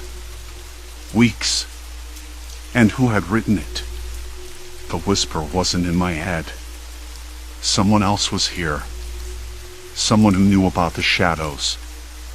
I stuffed the note into my pocket and stood up, the floor creaking sharply beneath me. I spun around, flashlight beam slicing through the darkness. No movement. No sign of anyone. But the feeling of being watched was stronger, more urgent. I needed a plan. I couldn't just sit here, pretending this was a hallucination. Not anymore. The line between real and imagined had blurred so much I wasn't sure which side I was on. But whoever left that note believed in a threat. That was enough. I headed toward the front door, but the lock clicked in a way it never had before. Not locked, not quite, but manipulated. I tugged at the handle. It didn't budge. Panic surged, hot and suffocating. My hand shook as I tried again. Then I heard it, footsteps, soft, deliberate, from the other side of the house. Slow and steady. I ducked behind the sofa, heart slamming against my ribs. The flashlight slipped from my fingers, landing with a muted thud on the floor, its beam wobbling crazily. I reached for it, but the footsteps paused right outside the living room. A shadow pulled beneath the crack of the door. My breath caught. The figure didn't move. Just stood there. I whispered, "Who's there?" My voice cracked like dry wood. No answer. Just silence. Then the faintest scrape, like nails or maybe fingertips tracing the edge of the door frame. The rational part of me screamed to run, to call for help, but my legs wouldn't obey. I was frozen, caught between disbelief and raw, animal panic. Suddenly, the figure stepped back, retreating down the hall. The door creaked as it swung open just a bit. A sliver of dim light from the hallway spilled into the room, with its faint smell of dust and decay. I grabbed the flashlight and flicked it on, aiming down the corridor. Empty. The faint hum of an old refrigerator buzzed somewhere in the kitchen, distant and mundane. But the house felt smaller now, the walls closer, the shadows deeper. I rushed to the window, pulling back the curtain. The street outside was deserted, the street lamp flickering, casting long, uncertain shapes onto the cracked pavement.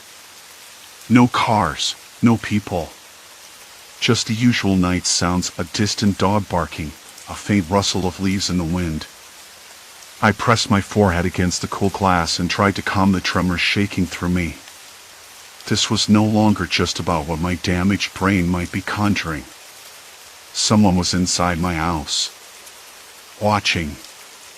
Waiting. I thought about calling the police, but what would I say? Someone's in my house, but I don't know who or why. Would they believe me? Or would they chalk it up to post-accident paranoia? I pulled out the note again and read it under the weak glow of the street lamp. They watch. Always watch. The words echoed in my mind, leaving no room for denial. Then a new thought struck me like a punch to the gut. I wasn't safe anywhere. The doors could be tampered with. The windows might not be enough. The shadows weren't just at the edge of my vision, they were inside, real and waiting. I sank to the floor, back against the wall, the flashlight trembling in my lap. I needed to figure out who was doing this. And fast. Memories flickered, snippets from therapy sessions, conversations with doctors. Your accident affected your perception. But if you feel endangered, trust those instincts. Instincts. Right now, mine screamed to run. But where? The hospital? The neighbors? I doubted anyone would understand, and who knew if they weren't already watching? A soft creak from upstairs. My breath hitched. Whoever was here was moving with purpose, not hiding. They knew the house. Knew me. I reached for my phone. No signal. Of course. The accident had knocked out the antenna, or maybe something was deliberately blocking it. I cursed under my breath. I was trapped. I tested the front door handle again, still stuck. The back door was too far to reach unseen. Every escape route was compromised. The shadow figures I'd glimpsed before weren't hallucinations. They were people. Watching me. Waiting for something I didn't understand yet. I forced myself up, gripping the flashlight like a lifeline. I had to find answers. I had to uncover who was behind this and why. Because now, there was no turning back. No running from the shadows. I was in their world. And if I wanted to survive, I had to step deeper into the darkness. The creak upstairs came again. I didn't want to move, but I had to. The front door was locked tight, the back door too far and exposed. I thought about the windows. I'd left one cracked open in the kitchen for fresh air earlier that day. Maybe I could slip out there. But just as I turned toward the hallway, a faint whisper sliced through the silence. Not words. Just a breath. A soft, deliberate inhale. I froze. The house smelled of stale coffee and something metallic, maybe old blood, or just rust, but it made my stomach churn. I swallowed hard, trying to steady my nerves. The shadows outside the window flickered as the branches scraped against the glass. Or was that something else? A movement just beyond the curtain's edge. I blinked. The whisper came again, closer now. A dry rasp, like someone dragging their nails along the wall. My fingers clenched the flashlight so tightly my knuckles blanched. The beam caught a dark shape at the top of the stairs. A figure. Tall. Motionless. I willed my legs to move. Slowly, I edged forward, the floorboards groaning beneath my weight. The air felt thick, sticky, as if the walls themselves were pressing in on me. My breath was shallow, ragged. I could almost taste the fear, bitter, metallic, like biting into a penny. Who's there? I whispered, voice cracking. No answer. Just silence. Complete silence. I crept up the stairs, one step at a time, the beam flickering with every movement. The figure didn't shift. I squinted, trying to make out details through the gloom. The shape was too dark, too vague. Not hallucination this time, I was sure of it. Someone was watching me. Waiting. At the landing, the flashlight caught the edge of a door, slightly ajar. The faintest sliver of light spilled into the hall, yellow and weak. I pushed it open with a trembling hand. The room was empty. But the window was open wide, curtains billowing like ghostly fingers reaching in. I stepped closer, heart hammering, and saw footprints in the dusty floorboards, bare footprints, smeared as if someone had dragged a foot. They led toward the bedroom door, now shut tight. My mind spun. Whoever was here knew the house. Knew me. But why? What did they want? The accident, I kept coming back to it. Was this connected? Had they been watching even before the crash? I strained to listen, but all I could hear was my own ragged breathing and the distant hum of a faulty streetlight outside. Then, a soft click. The bedroom door handle turned slowly. I backed up, every instinct screaming to run, but my legs wouldn't cooperate. The door creaked open, revealing a shadowed figure standing in the threshold. Emma. The voice was low, familiar. Too familiar. I blinked. Recognition hit me like a punch. It was Mark. My brother. I wanted to cry out relief, confusion, anger, everything tangled inside me. Mark, what are you doing here? You said you were out of town. He stepped inside, eyes darting nervously toward the window. I came back. Saw your messages. Thought you needed help. Help? Then why did he look so off? His hands trembled slightly, and there was a sheen of sweat on his forehead, though the room was cool. He avoided my gaze, like he was hiding something. Who else is here? I asked, voice barely above a whisper. Mark swallowed hard. No one. Just me. I didn't believe him. Not fully. The footprints, the sounds upstairs, they didn't add up. But maybe I was losing it. Maybe the accident had fractured my mind more than I realized. Emma, you're safe now. Just rest. His voice was soothing, but something in it made my skin crawl. I wanted to trust him, but the shadowy figures, the locked doors, the whispered breaths, they all screamed danger. And now, the person I should have trusted most was standing right in front of me, and I wasn't sure if he was friend or foe. The faint creak upstairs pulled my attention again. Mark's eyes flicked toward the ceiling. I'll check it out.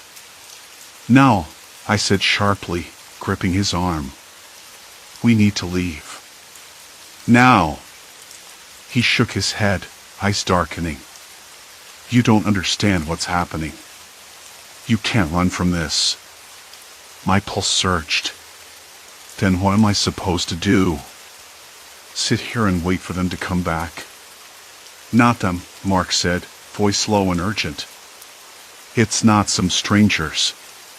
It's people who've been watching, yes. But not to harm you. To protect you. Protect me? That made no sense. The footprints, the locked doors, the suffocating silence, they were anything but protection. I pulled away, the flashlight shaking in my hand. I don't know what's real anymore. You're supposed to be my brother, not some stranger in the dark. Mark's jaw clenched. I'm the only one who can help you through this. But you have to trust me. Trust. The word tasted bitter. I wanted to scream, to run, to hide, but exhaustion weighed me down. The lines between reality and nightmare blurred like ink in water. Then the lights flickered. The power surged and cut out, plunging the room into thick darkness. "Emma," Mark's voice was a whisper now, closer. "You have to come with me." I didn't move. Behind me, the stair creak sounded again, closer this time, heavier. I swallowed hard, the cold sweat slick against my skin. My head pounded, memories and fears colliding in a dizzying storm. And then I heard it, a voice, soft and urgent, almost pleading. "Emma, don't listen to him." I spun around. The darkness swallowed the figure before me, but the voice was unmistakable. A whisper from the shadows, just beyond sight. My grip on the flashlight tightened until my fingers ached. I wasn't sure who to believe anymore. If Mark was helping me or holding me captive. If the shadows were real threats or figments of a fractured mind. One thing was certain, I was running out of time. The door slammed shut upstairs. Silence fell. Then a slow, deliberate knock at the front door. I didn't want to answer, but I had to. The knock came again, slow and deliberate, echoing through the empty hallway like a pulse I couldn't ignore. I didn't want to open the door, but I knew I had no choice. If I stayed here, trapped between shadows and whispers, I'd lose whatever grip on reality I still had. My skin prickled, every nerve screaming caution, but I forced my legs to move, slow and unsteady. "Emma," Mark's voice came from behind me, low and urgent. "Don't." I didn't look back. I swallowed the lump in my throat and cracked the door open just enough to peek out. The porch light flickered weakly, casting distorted shadows on the steps. No one stood there. Just empty air and the sharp scent of rain lingering from the afternoon drizzle. "Hello?" I whispered, voice barely audible.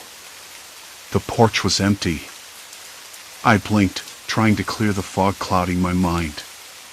The knock came again, this time from inside the house, somewhere near the stairs. My breath hitched, and I jerked the door shut, locking it with trembling fingers. Mark's voice was closer now, almost pleading. "Emma, you don't have to do this. Let me help you." "Help me with what?" I asked, voice cracking.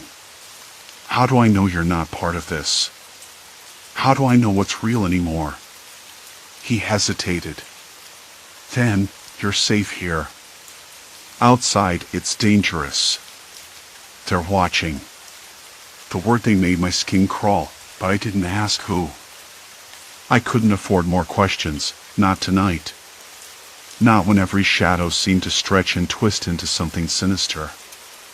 I backed toward the stairs, feeling the rough plaster of the wall scratch my fingertips. The house groaned around us, settling into the night, or maybe something else settling in with it.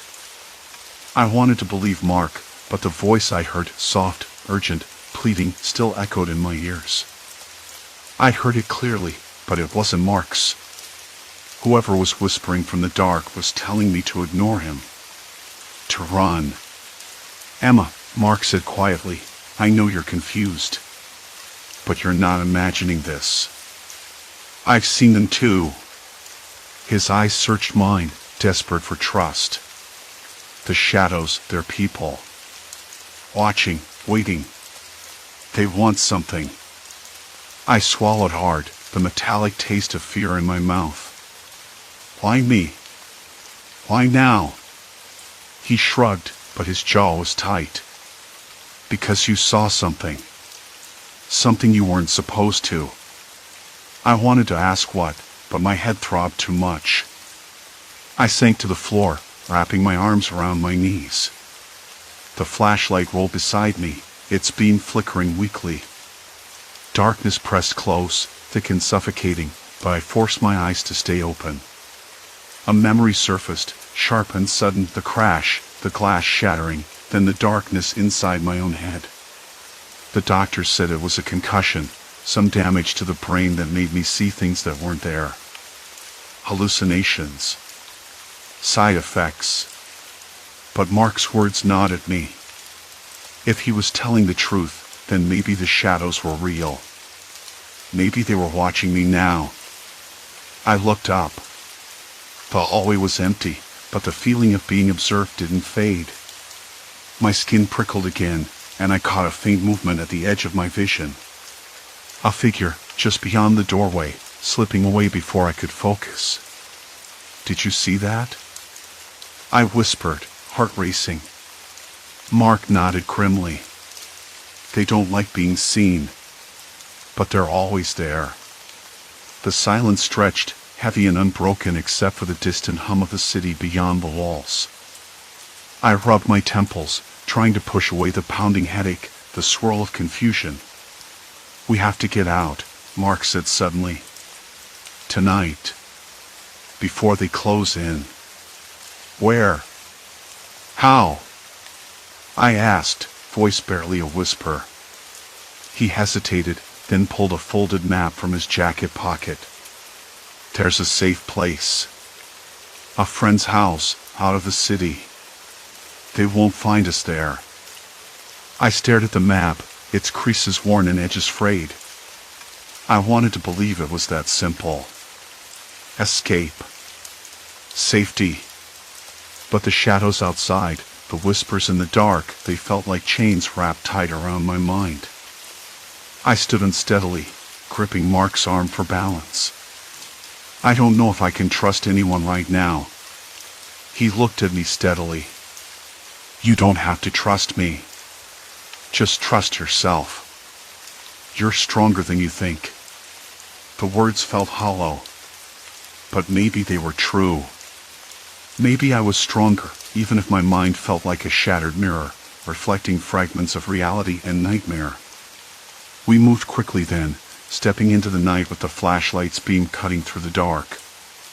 The air was cold, sharp with the scent of damp earth and burning leaves from a distant fire. The street was empty, quiet except for a dog barking far away and the faint rustle of wind through dead leaves. As we walked, I kept glancing over my shoulder, half expecting to see those shadowy figures lurking just beyond the streetlights. But there was nothing. Just the night. Just the city breathing around us. When we reached the car, Mark fumbled with the keys, his hand shaking. I touched his arm. You okay? He smiled briefly, a flicker of something real in his eyes. Yeah. Better now. The engine roared to life, and we pulled away from the house, the darkness shrinking behind us. The drive was long and quiet, the road stretching out like a ribbon unraveling beneath the wheels. I stared out the window, watching the city lights fade into the distance. My mind was still spinning, but the fear was different now, less raw, more like a shadow settling into the corners of my thoughts. When we finally stopped, it was at a small house nestled at the edge of a quiet neighborhood. The porch light was warm and steady, no flickers, no shadows dancing just out of reach. Mark led me inside, where a woman waited, her face calm and kind. She didn't ask questions. She just offered tea and a soft place to sit. I sank into the chair, the warmth seeping into my bones. For the first time in weeks, the shadows didn't press in so tightly. The whispers were quieter. I closed my eyes and let the silence wash over me. But even here, in this safe place, I knew the echoes of that night would never fully leave me. The accident, the shadows, the voices, they had changed me. Left cracks in my mind and soul that might never fully heal. I took a sip of the tea, bitter and sharp. The taste grounded me. The warmth settled like a promise. I glanced at Mark, then at the woman who had opened her door without hesitation. Maybe, just maybe, I could find my way back from the edge. But the question lingered, stubborn and cold. Who had been watching me? And why? For now, the answers could wait. The night held its secrets tight, and I was learning to live with the dark. Story 4, Lingering Presence, Haunting Sight or Illusion? Moving day was supposed to be a fresh start. The building was older, first thing I noticed. The kind with faded bricks that had absorbed years of city crime and, probably, a few secrets. I like old buildings, though. They have character. I told myself that again, while fumbling with the keys at the locked front door. The metal felt cold against my palm, rough where rust had started to bloom. It was the kind of place where the elevator groaned like it was carrying a few ghosts, but I didn't mind. I was too busy imagining the quiet nights ahead, the chance to finally unpack without the endless noise from next door. Inside, the air was dry and smelled faintly of cleaning products, maybe too faintly. Like someone had tried hard to cover up something older, something stubborn. I dropped my bags by the door and ran my hand along the chipped plaster near the window. It felt coarse and uneven, as if it had been patched up hastily more than once. The radiator clanged softly, a dull metallic rattle that echoed down the hallway. No one else was around, or at least I didn't see anyone. I unpacked slowly that evening, the city's usual chorus of distant horns and murmuring voices threading through the cracked open window. My phone buzzed twice with messages from friends checking in, but I kept it on silent. I wanted to get settled. The apartment was small but decent enough, a single bedroom, a narrow kitchen with a fridge that hummed steadily, and a living room with a window that caught the last of the fading light. I noticed it first while making coffee, standing by the counter when a shadow flicked past the edge of my vision. I blinked. The kitchen was empty. The street below was quiet. Maybe a trick of the light, or my mind playing games after a long day. Still, the feeling clung, that prickly sense of being watched. I shook my head and laughed softly. Paranoia. Welcome to the city, I muttered. Later, sitting on the couch with a book, I caught it again. Something or someone just beyond the corner of my eye. A dark shape, not quite formed, slipping away whenever I turned to look directly. The shadows near the window deepened as night settled, but the figure didn't belong to any of those. It felt too deliberate, like it was waiting. I forced myself to focus on the words, but my hands trembled slightly as I turned the page. The clock ticked loudly in the quiet room, each second dragging like a slow drip of water. Outside, the streetlights flickered once, then steadied, casting long, angular shadows that seemed to stretch into the apartment. The air smelled faintly of something metallic, but I couldn't place it. I sniffed again. Nothing. I decided to check the hallway, thinking maybe a neighbor had come home late or someone was passing by the window. The corridor smelled of old carpet and faint bleach. The walls were lined with those peeling notices that landlords like to plaster up, warnings about noise, maintenance schedules, reminders about rent. I pressed my ear to the wall. Nothing but the usual creaks and distant murmurs. By the third night, the shadows had become harder to ignore. I started noticing them not just in the corners of rooms but lingering near the doorway, just outside the bathroom mirror, even behind the curtains when I pulled them back to check. Always gone when I looked directly, but unmistakably there. It was subtle, but enough to make my skin crawl. The air in the apartment felt heavier, like it was folding in on itself. I told myself I was imagining things. I kept the lights on longer, opened the windows to let in fresh air, even rearranged the furniture in hopes of changing the perspective, the view. Nothing helped. The sense of being watched only tightened its grip. One afternoon, I found a small black box tucked behind the baseboard of the living room wall near the window. It was about the size of a pack of cards, matte and unmarked except for a faint sticker that said Building Security. That discovery set my mind racing. How had it gotten there? I didn't remember seeing any security cameras in the hallways or lobby. The building felt too old for that kind of tech. I poked at the box, feeling its cool plastic, and a faint hum came from inside, like a tiny machine waking up. Curiosity pushed me to search the apartment for more. Behind the smoke detector in the kitchen, inside the vent in the bedroom closet, even under the molding near the bathroom sink.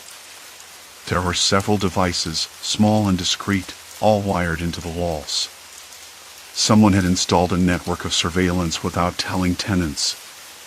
I tried to shrug it off. Maybe standard protocol for this building, or a leftover from a previous system. But the more I thought about it, the more uneasy I became. Why hadn't I been told? Why weren't the cameras visible? And who was watching? I started questioning my own memory. Had I imagined the shadows because of the surveillance? Or was someone using these devices to mess with me? The thought made my stomach twist. I glanced around the apartment, feeling suddenly exposed. The walls weren't just walls anymore.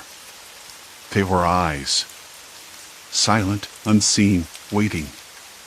That night, I kept the lights on until past midnight. I sat with my back against the couch, staring at the hallway outside the open kitchen door. The hum of the refrigerator filled the room, with its faint smell of dust and decay, steady and cold. I could hear the faint buzz of the city beyond the window, distant footsteps on the pavement, an occasional car door slamming shut. Then, almost imperceptibly, the shadows moved again. A flicker in the corner of my vision. A shape that didn't belong.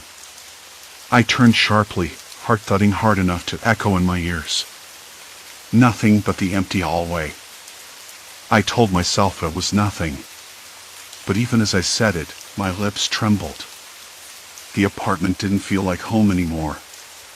It felt like a stage, and I was the only actor, caught in a play I didn't understand.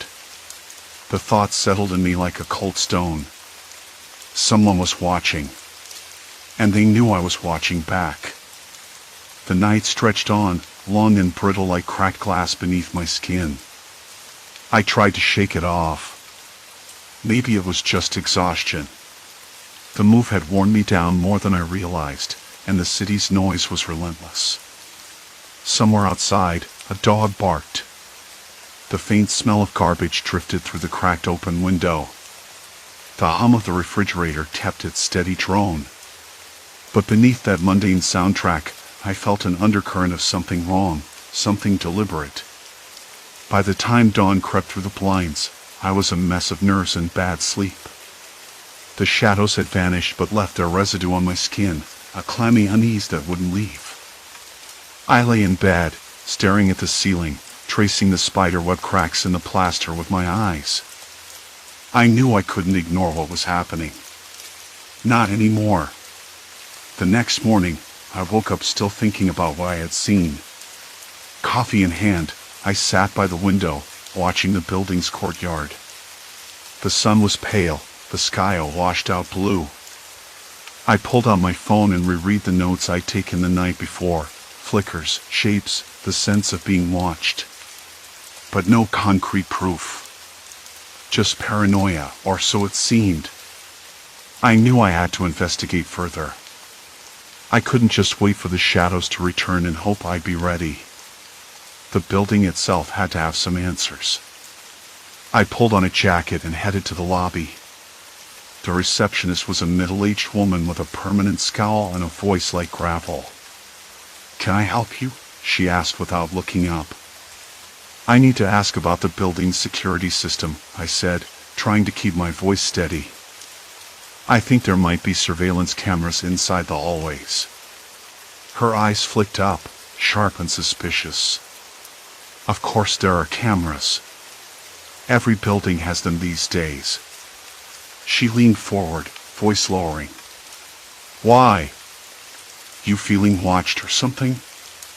I swallowed. "Yeah. Something like that." She gave me a look that said I was crazy but didn't say it aloud. "Maintenance handles the camera feeds.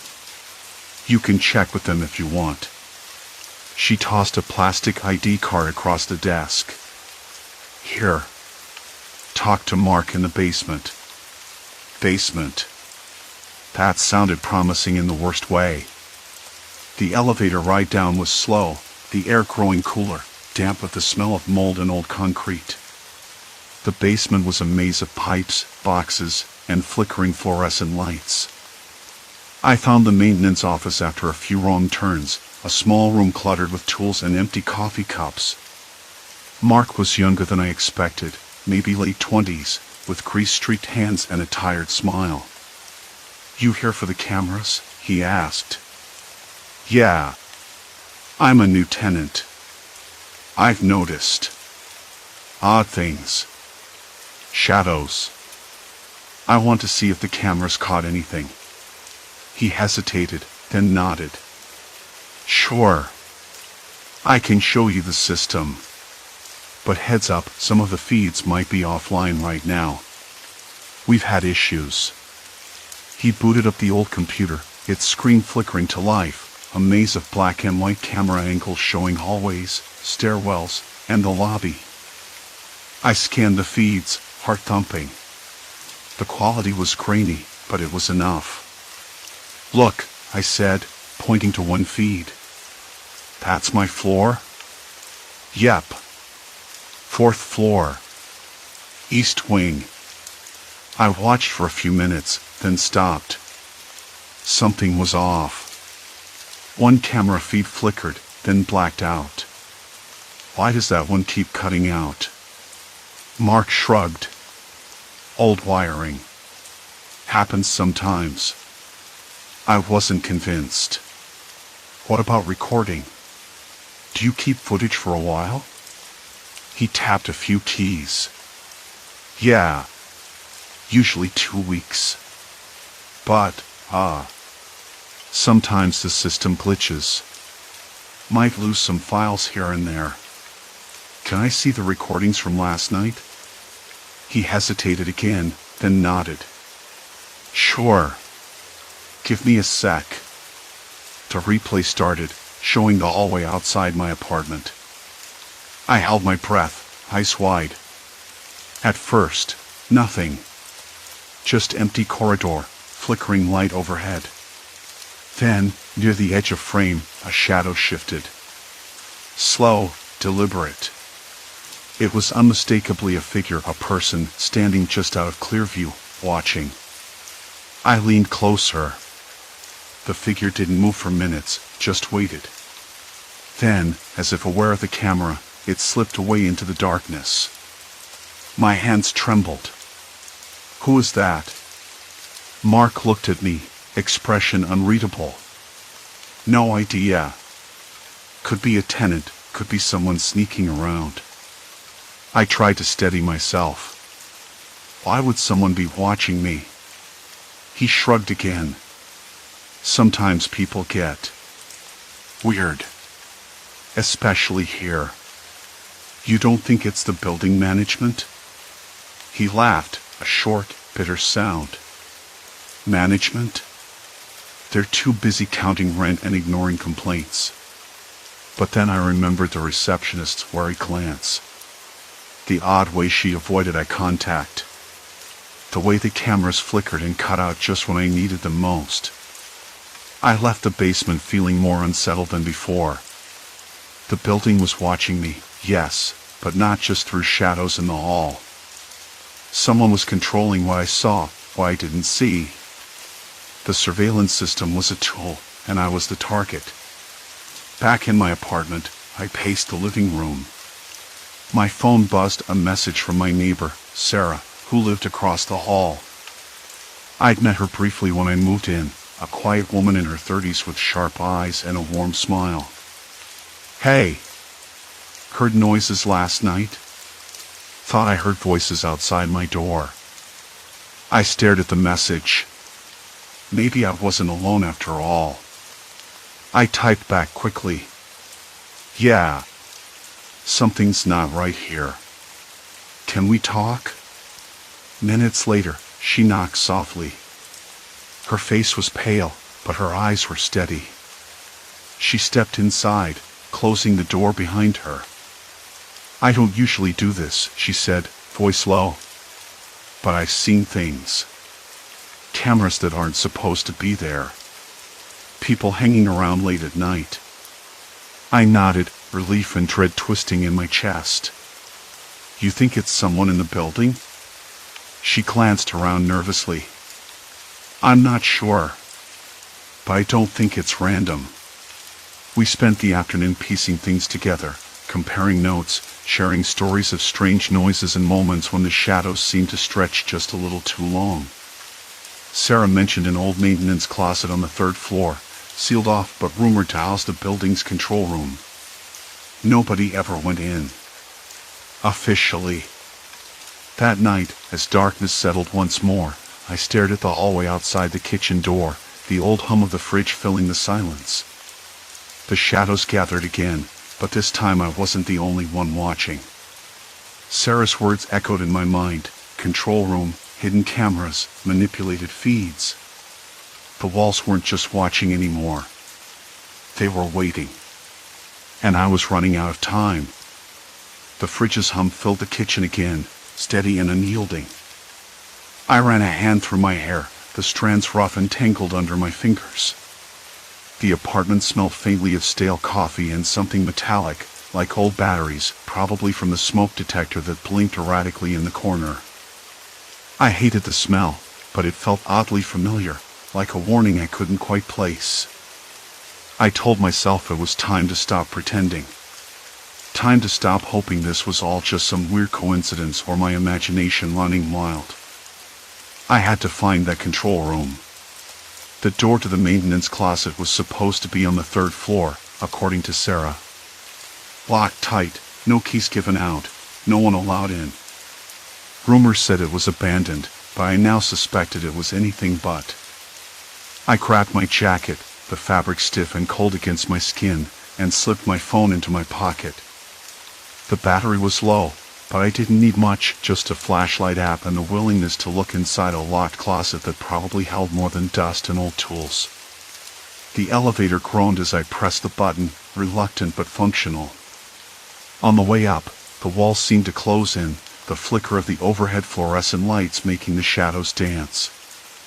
I could almost hear them breathing. Or maybe that was just the building settling. I wasn't sure anymore what was real. On the 3rd floor, the hallway was quieter. The usual hum of the city felt miles away.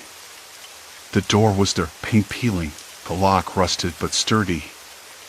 My fingers trembled as I pulled out a hairpin from my jacket pocket, a useless trick I swore I'd never need again. But desperation does strange things.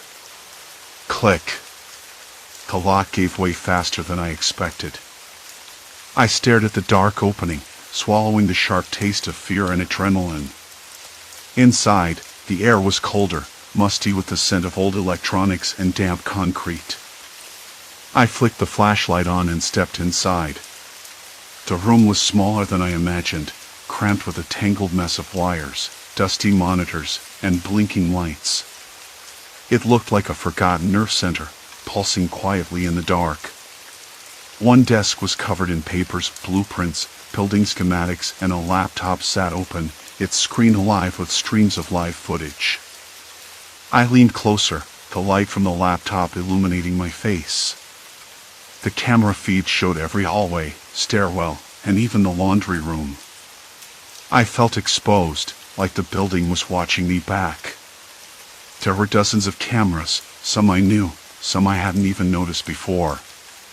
That's when I saw it. A feed labeled Apartment 7B, my apartment. The camera angle was from a corner near the ceiling, focused squarely on my living room. I swallowed hard, an icy knot forming in my stomach. Someone was watching me. All the time. I scrolled through the footage, heart racing as I pieced together hours of my own life recorded without consent. I saw myself cooking, pacing, sitting at the window looking out at the street. I even caught the moments I thought I was alone, the times when the shadows seemed to move just beyond my vision. But the real shock came when I found the control panel for the cameras.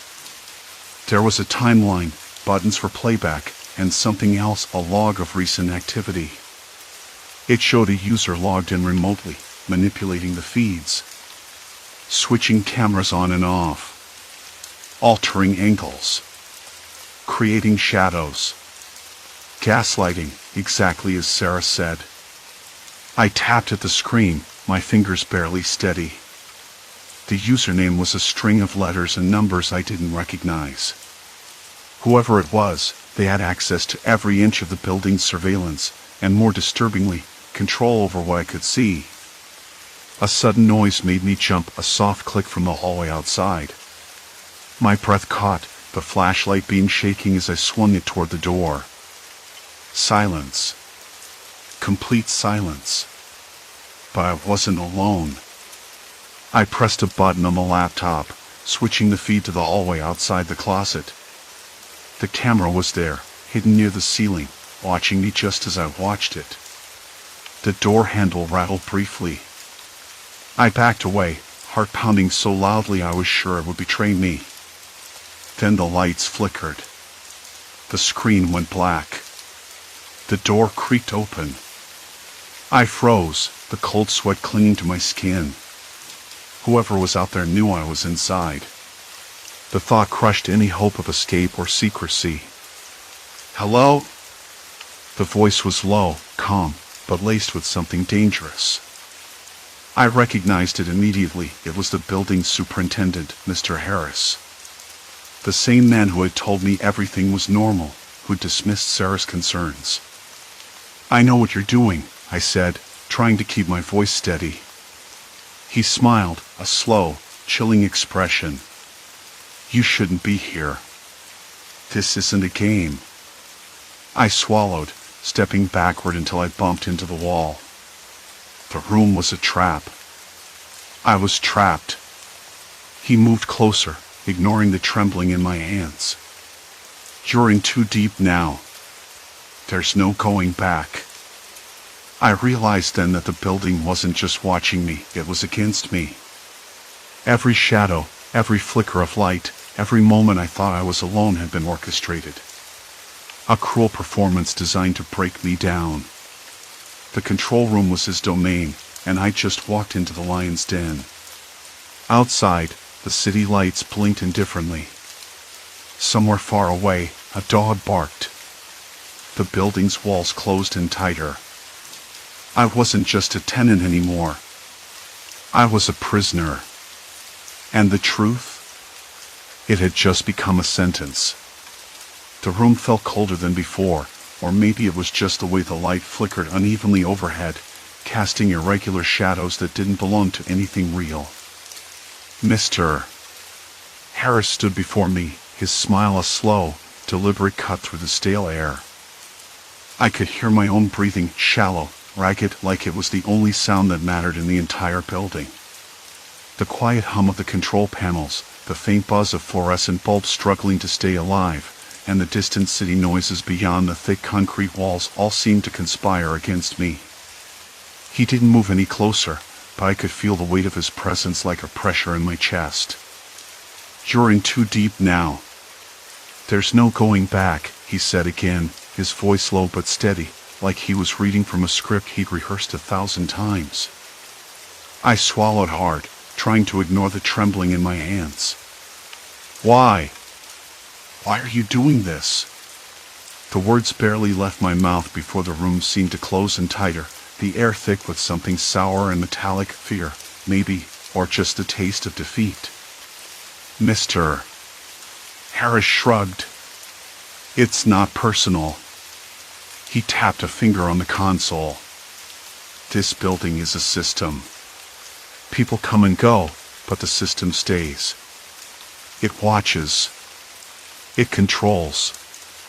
I wanted to scream, to tell him he was wrong, that this was insane.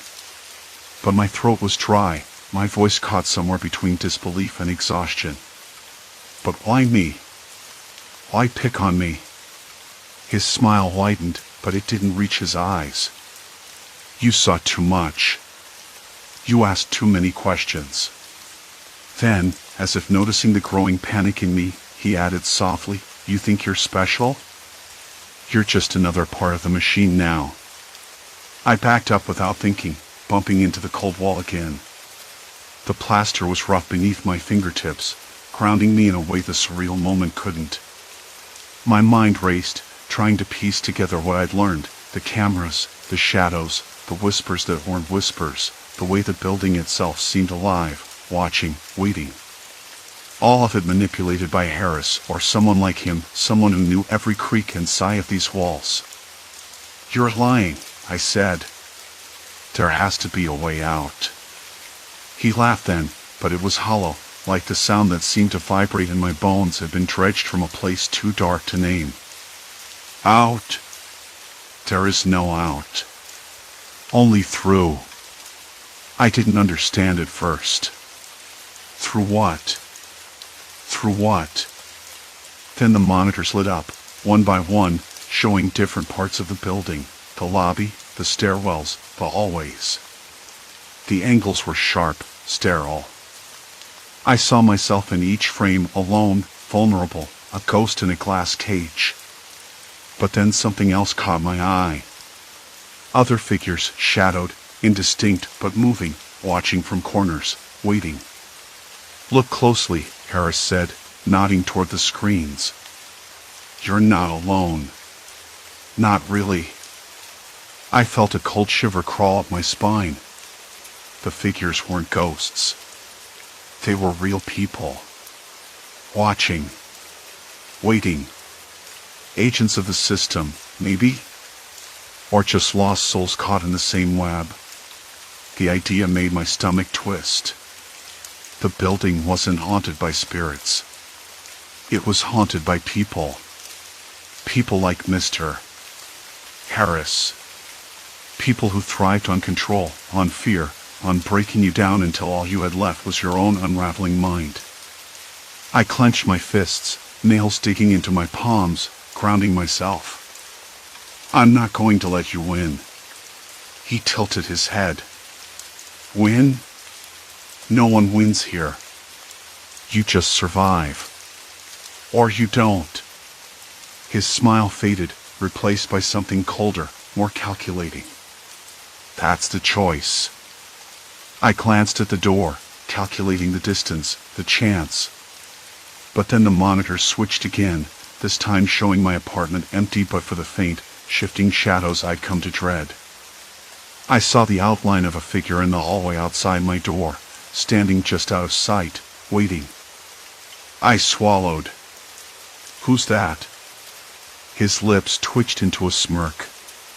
"Someone who wants to say hello." A sudden noise made me jump, a soft tapping, rhythmic, like fingernails against glass. The control room's window.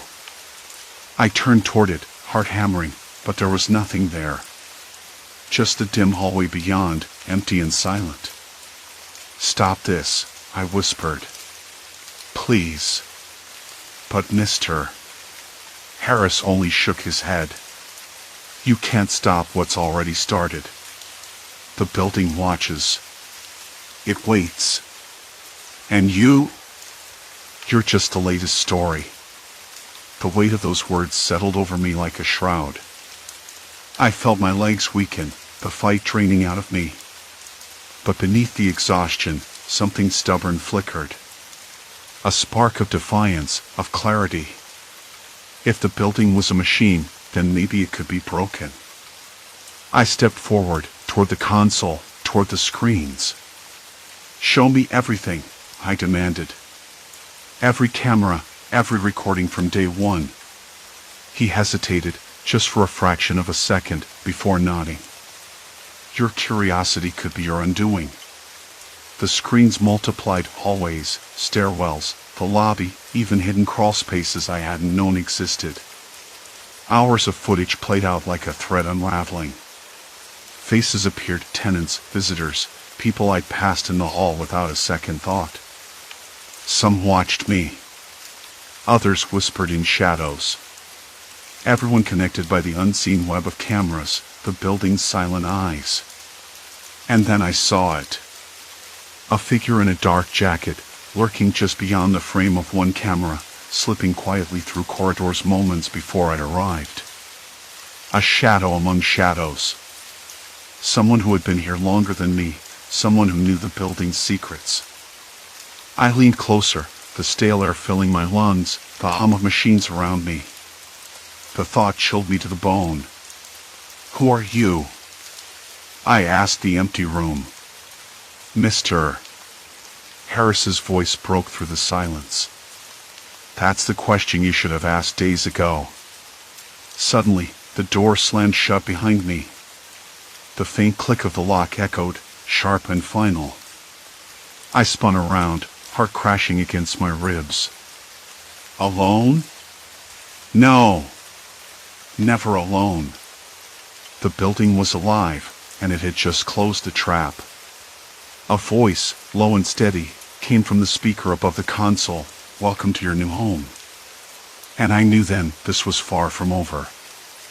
The moment I stepped into the lobby that morning, I knew something had changed. The air smelled colder, or maybe it was just sharper, like the faint, sterile scent of disinfectant mixed with the dust that clung to the corners of the ceiling. The fluorescent light above the front desk flickered once, then steadied, casting an uneven glow over the cracked linoleum floor. I could hear the distant hum of traffic outside, but inside, the building felt quieter, almost too quiet. The kind of silence that presses against your ears until your own breathing sounds like a shout. I glanced up at the security panel on the wall by the elevator, the one I'd only just discovered a few days ago. The small screen blinked at me, its green light pulsing steadily. I could have sworn it was watching me. Which, in a way, it was. I'd spent the last week piecing together a nightmare, shadowy figures lurking just beyond sight, the creeping sense that I was being observed, manipulated.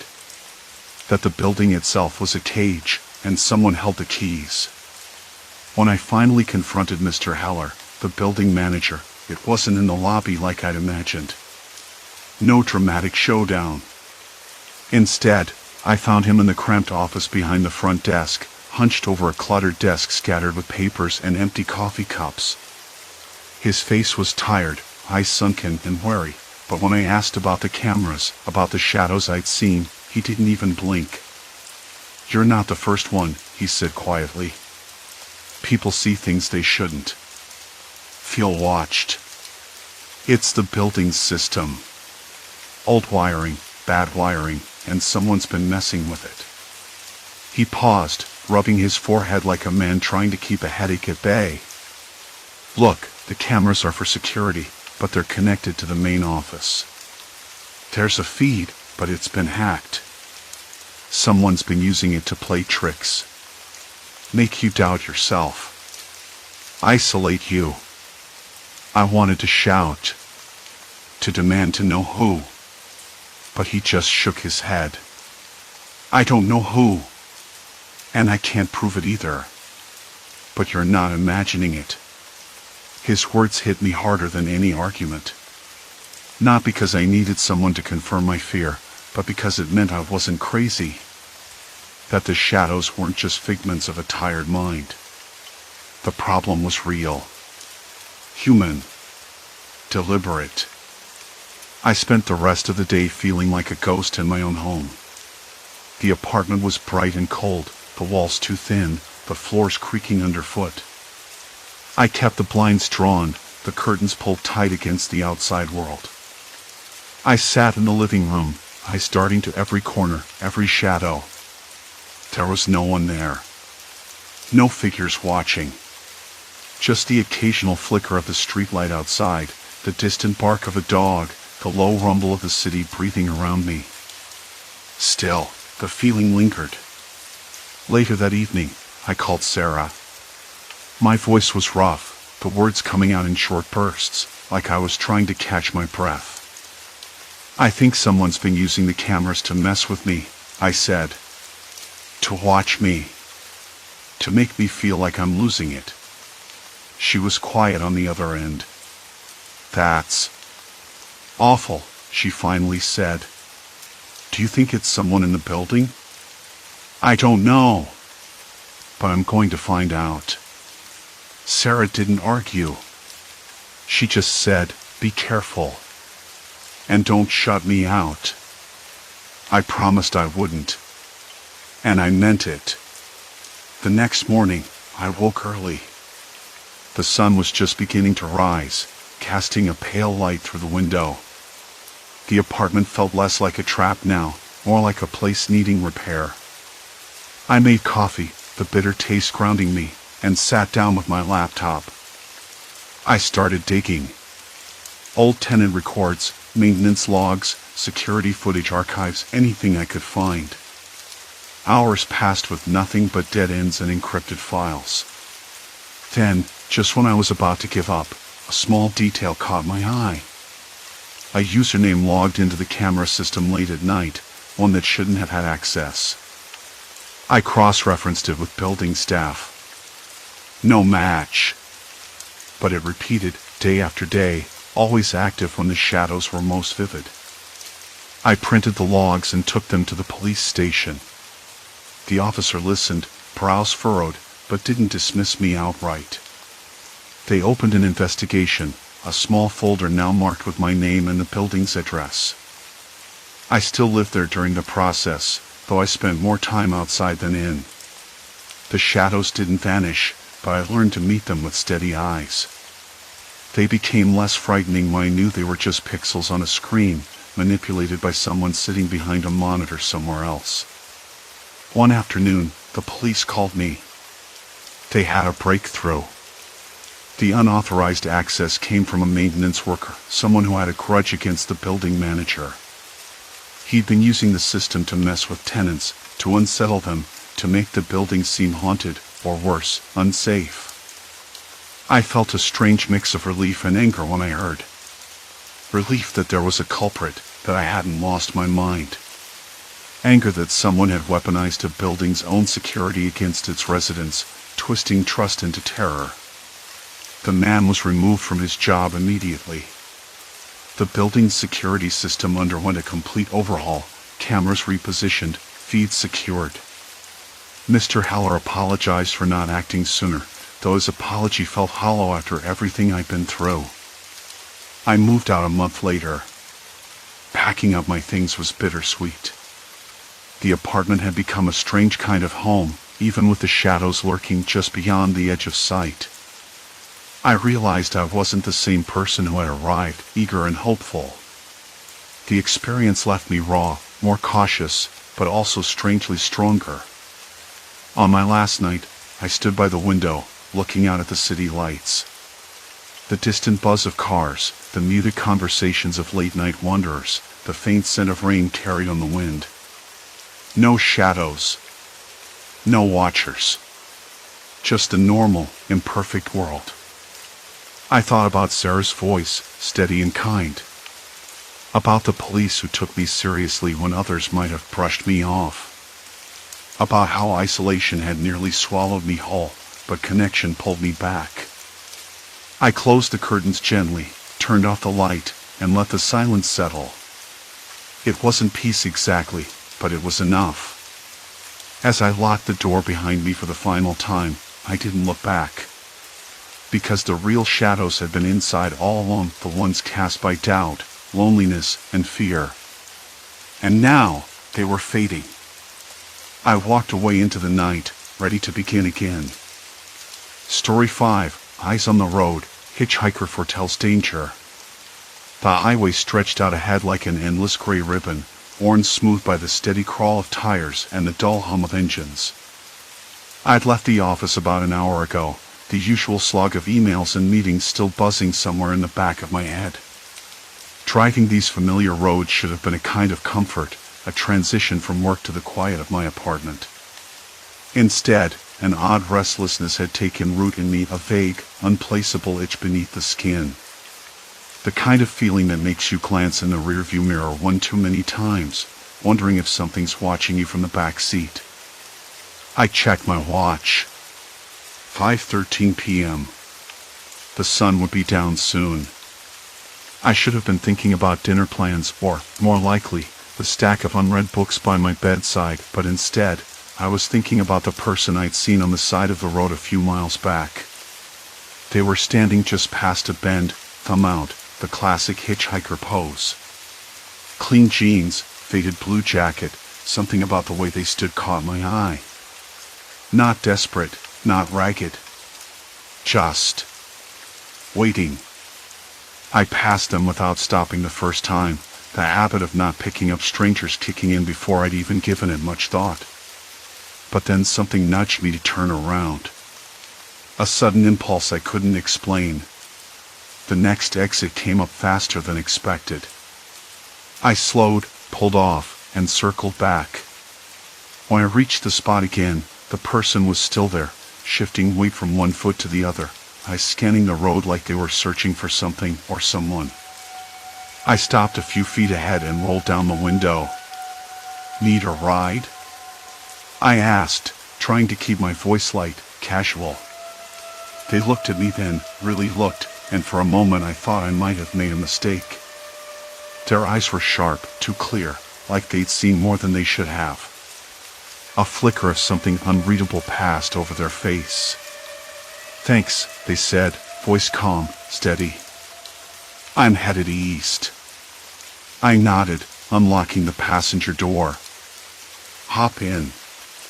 The leather smelled faintly of pine air freshener and something else, maybe a hint of old coffee grounds, or the lingering scent of someone else's life layered over mine. They slid in and buckled up without hesitation. "Name's Ellis," they said, glancing at the dashboard clock. "You mind if I call out the traffic ahead? I like to keep drivers informed." I blinked, a little startled. "Traffic? Sure. I guess." Alice smiled. It wasn't warm, exactly. More like a small, knowing curve of the lips. "There's a slowdown at the next interchange. Construction crews working on the ramp. Should clear in about 20 minutes. I glanced ahead, noticing the slow crawl of taillights before the overpass. "Okay," I said, half amused. "You're pretty good at this." "Not a guess," Alice said. "I watched the cams online. It's all public info." "Right. Makes sense." I shifted in my seat, trying to shake the weird feeling that was settling in my stomach. "How long have you been on the road?" "Since morning. Trying to get across the state." Alice's gaze flicked to the window. "You've been driving this route for a while?" "Yeah. Every other week, at least." I glanced at the rearview mirror again. "Makes it predictable, I guess." Alice nodded. "Predictable is good. Predictable means you can anticipate. Avoid trouble." There was a pause, filled only by the soft crackle of the radio and the rhythmic tapping of tires on pavement. I noticed then the faint scent of rain in the air, cool and distant, like a promise rather than a threat. A mile later, Alice spoke again, voice dropping to a low murmur. "Watch for the blue car on the shoulder after the curve. Broken taillight. Driver's been pulled over for a while." I glanced right, spotting the vehicle just as they said. Sure enough, a battered sedan sat by the guardrail, hazard lights blinking in the dim light. "You're good," I said, a little impressed despite myself. "Not good," Alice corrected. "Careful." I found myself laughing, a little breathless. "Okay, I'll take your word for it." The road stretched on, and with every mile, Alice's predictions came true. A traffic jam that formed just as they'd said, a sudden slowdown caused by a minor accident on the opposite lane, even a detour around a fallen tree branch. It was uncanny, unsettling in how precise they were. I kept stealing glances, trying to read them in the half light. Alice had an easy way of sitting, like they belonged in the passenger seat of a car more than anywhere else. They handled the silence between us well, never pressing for conversation but not retreating either. When we reached a rest stop about 40 minutes later, Alice asked if I wanted coffee. I agreed, and we stepped inside the small, fluorescent-lit convenience store. The smell of stale pastries and strong coffee hit me immediately, grounding me in the ordinary. As I waited in line, I caught Alice watching me out of the corner of their eye. "You know," they said quietly, "I've been watching you a while too." I turned, puzzled. Excuse me? Alice didn't smile this time. Not just the road. You. The way you drive. The stops you take. The people you pass. I laughed nervously, trying to keep the mood light. I'm not exactly a secret agent. No, but you do things, patterns. Habits. Predictable moves. Their voice was low, almost conspiratorial. That's how I knew where you'd be today. I felt a flicker of unease, like the room had shifted on its axis without me noticing. Why does that matter? Alice looked at me steadily. Because there's something coming. Something only you can stop. I blinked, the words catching in my throat. Stop what? They shrugged, but their eyes never left mine. That's for you to figure out. The fluorescent lights above us flickered once, then steadied. Outside, the wind picked up, rattling the windows. The rest stop was too quiet, the hum of distant traffic the only sound beyond the doors. I paid for the coffee, hands trembling more than I cared to admit. Alice slid back into the car beside me, calm as if nothing had happened. Let's keep moving, they said. Time's running out. I started the engine, the familiar rumble doing nothing to calm the sudden storm inside me. The road ahead looked the same as always, but somehow, I knew it wasn't. Not anymore. The road stretched ahead, dark and slick with the light rain that had started just as we left the rest stop. Something only I can stop, Alice had said. I rubbed my thumb along the steering wheel, trying to ground myself. What did that even mean? What disaster could I possibly have any control over? The phrase echoed in my mind, unsettling in its vagueness, like a riddle whose answer I didn't want to find. I glanced sideways at Alice. You said you watch me, I said, voice low. How do you know so much about me? Alice shrugged, but their eyes held a certain spark, the kind that suggested they were choosing their words carefully. People who spend as many hours on the road as you do leave tracks. Patterns. Habits. You don't notice them because you're busy moving forward, but they're there. Easy to follow if you pay attention. I exhaled slowly. So, you've been following me? Watching me without me knowing? Not exactly, Alice said. More like piecing things together. You could call it an obsession if you want. They paused, then added, I'm not the only one who's noticed you. That was a shot in the dark, and I didn't like it. Who else? They didn't answer immediately. Instead, Alice stared out the window, watching the dark shapes of trees blur past. The car's interior felt suddenly colder, like the heat couldn't compete with the chill curling of my spine.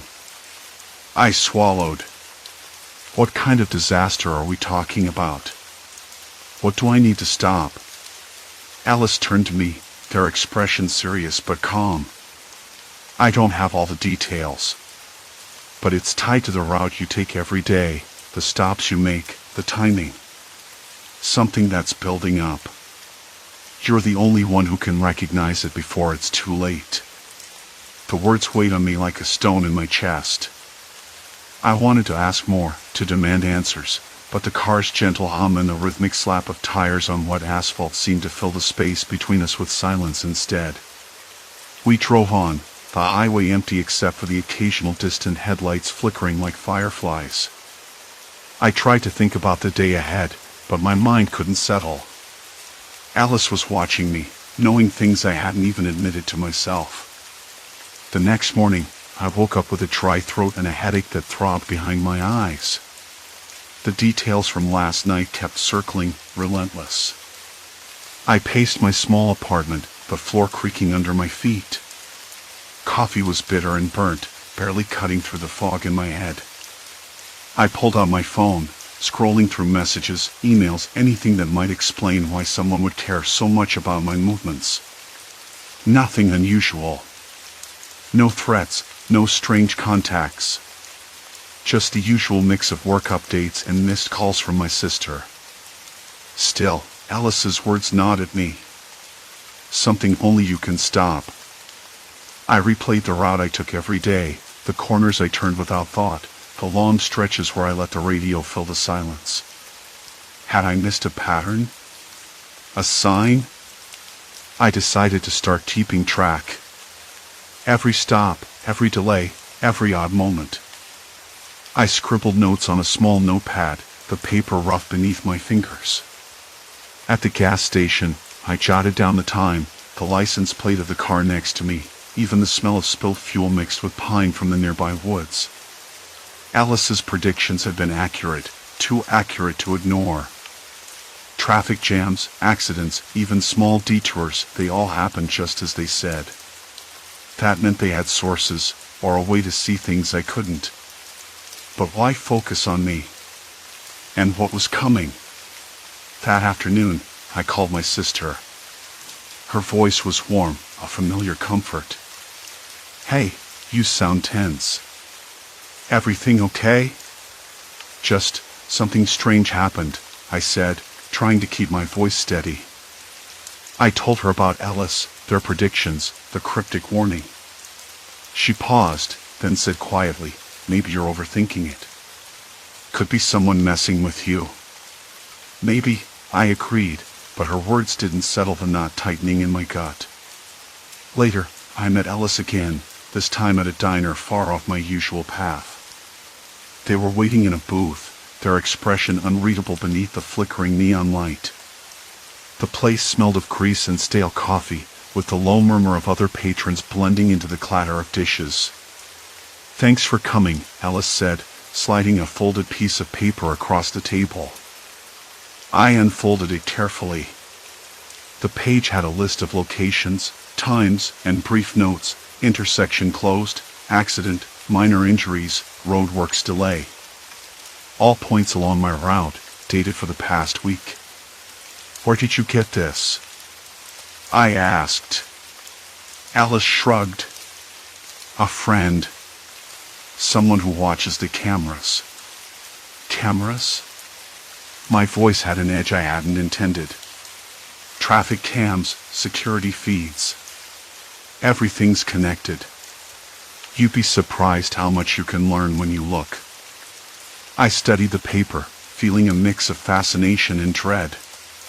The notes themselves weren't threatening, but the implication was clear. I was being watched. Not just by Alice, but by others. And this disaster, it wasn't some vague event anymore. It felt like a countdown. Why me? I asked, almost whispering. Alice leaned in, voice low. Because you're the one who can see it coming first. You make decisions that ripple outward, without realizing it. You're a node in a chain, and if you break it, the whole thing changes.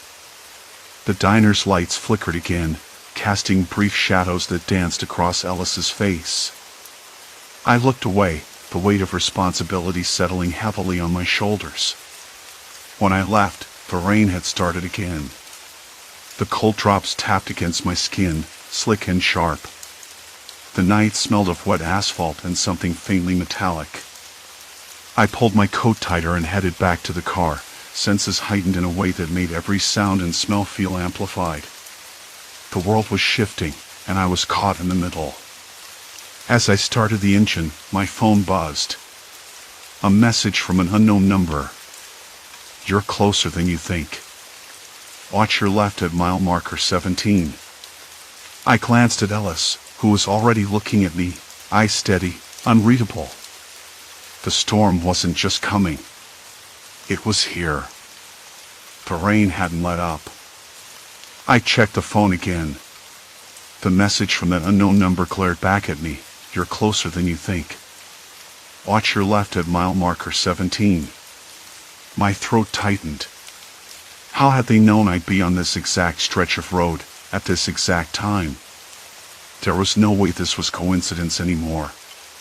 Alice broke the silence, voice low, careful. You can't turn back now. Not without everything falling apart. I swallowed hard. What do you mean? I could just pull over, call someone, anyone. This whole thing feels like a trap. He shook his head, eyes narrowing slightly. That's the thing. The trap's already sprung. You're not just on the road. You're part of it. Whatever happens next, it's tied to what you do. His words echoed in my mind, but I tried to hold on to some sense of control. I'd never been good at feeling helpless, couldn't afford to be, really. But now, the lines between choice and inevitability were blurring fast. The headlights of a distant truck flashed through the rain, momentarily lighting up the narrow shoulder. I glanced left, heart skipping. There it was, the marker, half hidden behind a twisted sapling and a crumbling milepost. 17. Exactly where the message said. My eyes flicked back to Ellis, who gave me a subtle nod. Look, I said, voice uneven, what exactly am I supposed to see? What's so important about that spot? Ellis hesitated, then leaned closer, lowering his voice even more. At mile marker 17, something's scheduled to happen. Something only you can stop. But it's not what you think. Not a crash or a fire or some immediate disaster. I blinked, confused. Then what is it? Information, he said. The kind that changes everything. I frowned, trying to piece that together. Then it hit me. You mean, like a leak? Something getting out? He nodded once. Exactly. But it's not just a leak. It's a chain reaction. One you start without realizing. And if you don't interrupt it, it won't just affect you. It'll spill over, take down more than just traffic and lives. The wipers thudded in steady rhythm as I tried to digest the weight of what Ellis just said. My mind raced back to the conversations, the predictions, the uncanny accuracy of his warnings. Every jam, every accident, every delay, it wasn't random. It was a consequence of my own choices, my own hesitation, my own blind spots. I could almost taste the cold metal tang in the air, cold and heavy with silence, sharp like the rain itself. My hands trembled slightly, gripping the wheel tighter. The car felt smaller all of a sudden, the cabin shrinking around me like a trap. I wanted to ask more. Who was this unknown number? How did they know so much? But something in Ellis's expression stopped me. There was a warning there, buried deep beneath his calm exterior. We're being watched, he said finally, voice dropping further. Not just by whoever sent the message. There's someone else. Someone who's been following your every move long before you pick me up. A shiver crawled down my spine, and I pulled my jacket closer, the damp fabric cold against my skin. The streetlights flickered overhead, casting momentary shadows that seemed to stretch and retreat like breathing things. Why me? I whispered. Why pick me? Alice shrugged, but the answer wasn't simple. Because you're the only one who can see the first domino. Everyone else is too busy driving past it to notice. I exhaled slowly, the breath fogging the inside of the windshield. I glanced at the rearview mirror, catching a glimpse of the dark road behind us. No other cars. No sign of anyone tailing us. Maybe it was just my imagination. Or maybe I was too close to the edge to tell. The clock on the dashboard ticked forward. Time was bleeding away, and with it, any chance to turn back. Okay, I said, voice firmer now. What do I have to do at mile marker 17? Alice reached into his jacket pocket and pulled out a folded piece of paper, edges damp from the rain. He handed it to me, and I unfolded it carefully. The handwriting was neat, deliberate, almost clinical. A list of names. Dates. Addresses. Notes scribbled in the margins. You need to call these people, Alice explained. Tell them to stay put. To listen. To do nothing that might trigger the chain. I frowned. This is a contact list? He nodded. But not just contacts. Observers. People who've been caught up in this before. They'll understand once you reach out. A sudden crack of thunder shook the car, rattling the windows. The radio sputtered and died, leaving only the rain's relentless drumming and the faint hum of the engine. I looked back down at the list, then back to the road. The marker loomed ahead, barely visible in the storm's gloom. Alice's voice was softer now. You can't ignore this. If you do, it won't just be a disaster on the road. It'll be something worse.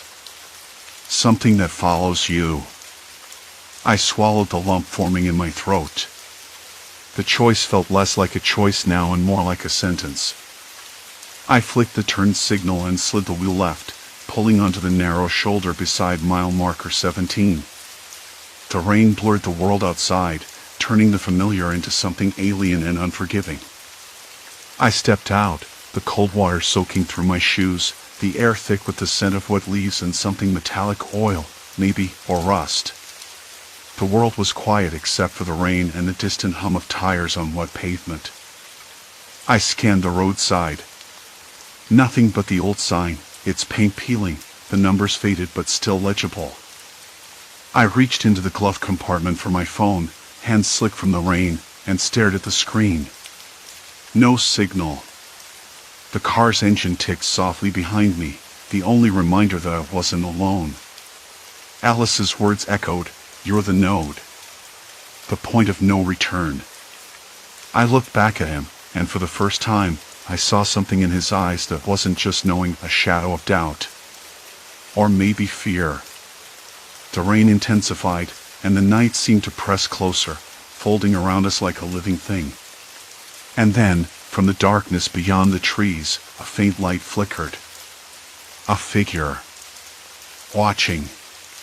Waiting. I stepped backward, heart hammering. The road behind me stretched empty and endless. But the path forward? I wasn't sure I was ready to take it. The light in the trees flickered again, jerking like a candle struggling against the wind. Alice shifted beside me. His eyes, dark and restless, darted toward the shadows where the light danced. For the first time, I caught it, something unspoken between us, a crack in his usual calm. He wasn't just predicting anymore. He was waiting. Watching, too, but not in that harmless, casual way. This was deliberate. Calculated. You see it. I whispered, voice rough and low. Alice nodded slowly, but didn't say a word. His hands clenched into fists at his sides, knuckles white beneath the rain. I couldn't tell if he was bracing himself or trying to hold something back. I wanted to ask, but the air felt thick, like speaking would shatter some fragile barrier. The faint light flickered again and stepped forward. Not a flicker this time, but deliberate, a small, hand-held lantern, its glass clouded and cracked. The figure emerged, slow and deliberate. A tall man, soaked through, with a hat pulled low over his face. His eyes caught the dim glow of the lantern, sharp and cold. You shouldn't have stopped here, the man said, voice gravelly, almost swallowed by the rain. Alice straightened, stepping in front of me like a shield. Who are you? His voice was calm but stern, the kind that cuts through tension like an item. The stranger smiled, no warmth in it. Someone who's been watching you. All of you. His gaze flicked to me, and it was like a hand squeezing my chest. Especially you. The lantern light wavered, casting long shadows across his sharp features. A sudden gust of wind rattled the trees, and the man took a step closer. I could smell the sharp tang of sweat mixed with the dampness on his skin. His presence was suffocating, a weight pressing down on my ribs. I wanted to back away, but my feet felt rooted. You've been meddling in things you don't understand. His voice dropped to a harsh whisper. Alice told me you're the node, the one who can stop what's coming. But you're not ready. Alice's jaw tightened. We don't need your warnings. The stranger laughed, a short, bitter sound. Warnings? I'm not here to warn. I'm here to make sure you don't screw it up. He glanced past Alice, toward the car. Because if you fail, it's not just you who pays. I swallowed hard, the taste of metal sharp on my tongue. Something about this man felt different. Not just dangerous, but obsessed. Watching. Waiting for me to slip. Why me? I managed to ask. Why am I the one? The man's eyes narrowed. Because you're the only person who can see the pattern. The only one who's been moving the pieces without realizing it. Alice tries to shield you, but you're already too deep. And now, someone else is watching too. A shiver ran down my spine, not from the cold but from the weight behind his words. Someone else? I glanced at Ellis, who looked like he was fighting to keep his composure, but even he seemed rattled. What do you want from me? I said, voice barely above a whisper. Truth, the man said simply. And cooperation. He stepped back into the shadows, the lantern light dimming until it vanished completely. Because if you don't, you'll never see daylight again. The rain picked up, hammering the roof of the car and washing the stranger away into the night. I blinked, heart pounding so hard I thought it might burst. Alice was silent, his eyes locked on the spot where the man had disappeared. Who was that? I asked, my voice trembling. Alice didn't answer immediately. He rubbed his hands over his face, then let out a long breath. Someone from the past. Someone who's been tracking us both for a long time. I shivered, pulling my jacket tighter. The car felt miles away, like a fragile bubble of warmth in a world that was suddenly colder and darker. Tracking us? For what? Alice's gaze met mine, and I saw fear flicker there again. Because what you're about to do, it's bigger than any of us imagined. You're not just preventing a disaster anymore. You're caught in the middle of something else. Something deliberate. The word deliberate hung in the damp air like a warning bell. Why didn't you tell me this before? I said, frustration bubbling up. Why let me drive blind? Because you had to believe you were in control, Alice said, voice tight. Because if you didn't, you wouldn't have moved at all. I swallowed, the taste of rain and cold metal still lingering. I wanted to argue, to say I could handle it, but the truth gnawed at me. I was tangled in a web I couldn't see fully, and the strands were tightening. Suddenly, my phone buzzed in my pocket. I pulled it out, hand shaking. Signal. One new message. From an unknown number. You're watched. Always. And soon, you'll be alone. The screen went dark again. Alice stared at the phone, then back up at me. This isn't just about traffic jams anymore. It never was. I swallowed hard, the rain blurring the edges of the world.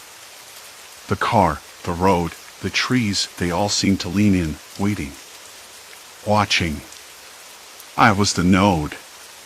The point of no return. And now I knew why.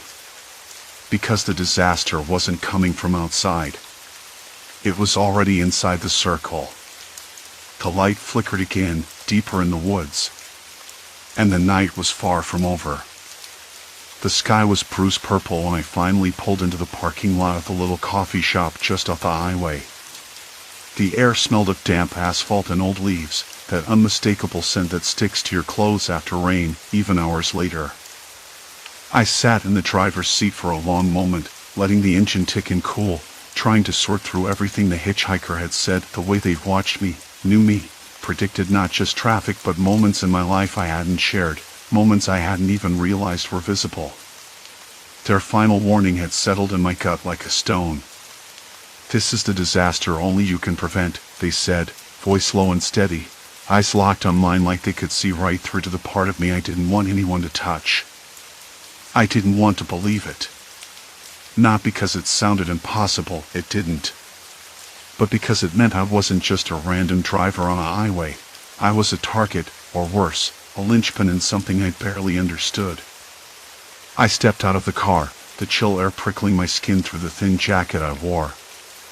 The parking lot was nearly empty, save for a few tired-looking cars, their owners likely inside, drinking coffee and avoiding the cold drizzle that had started again.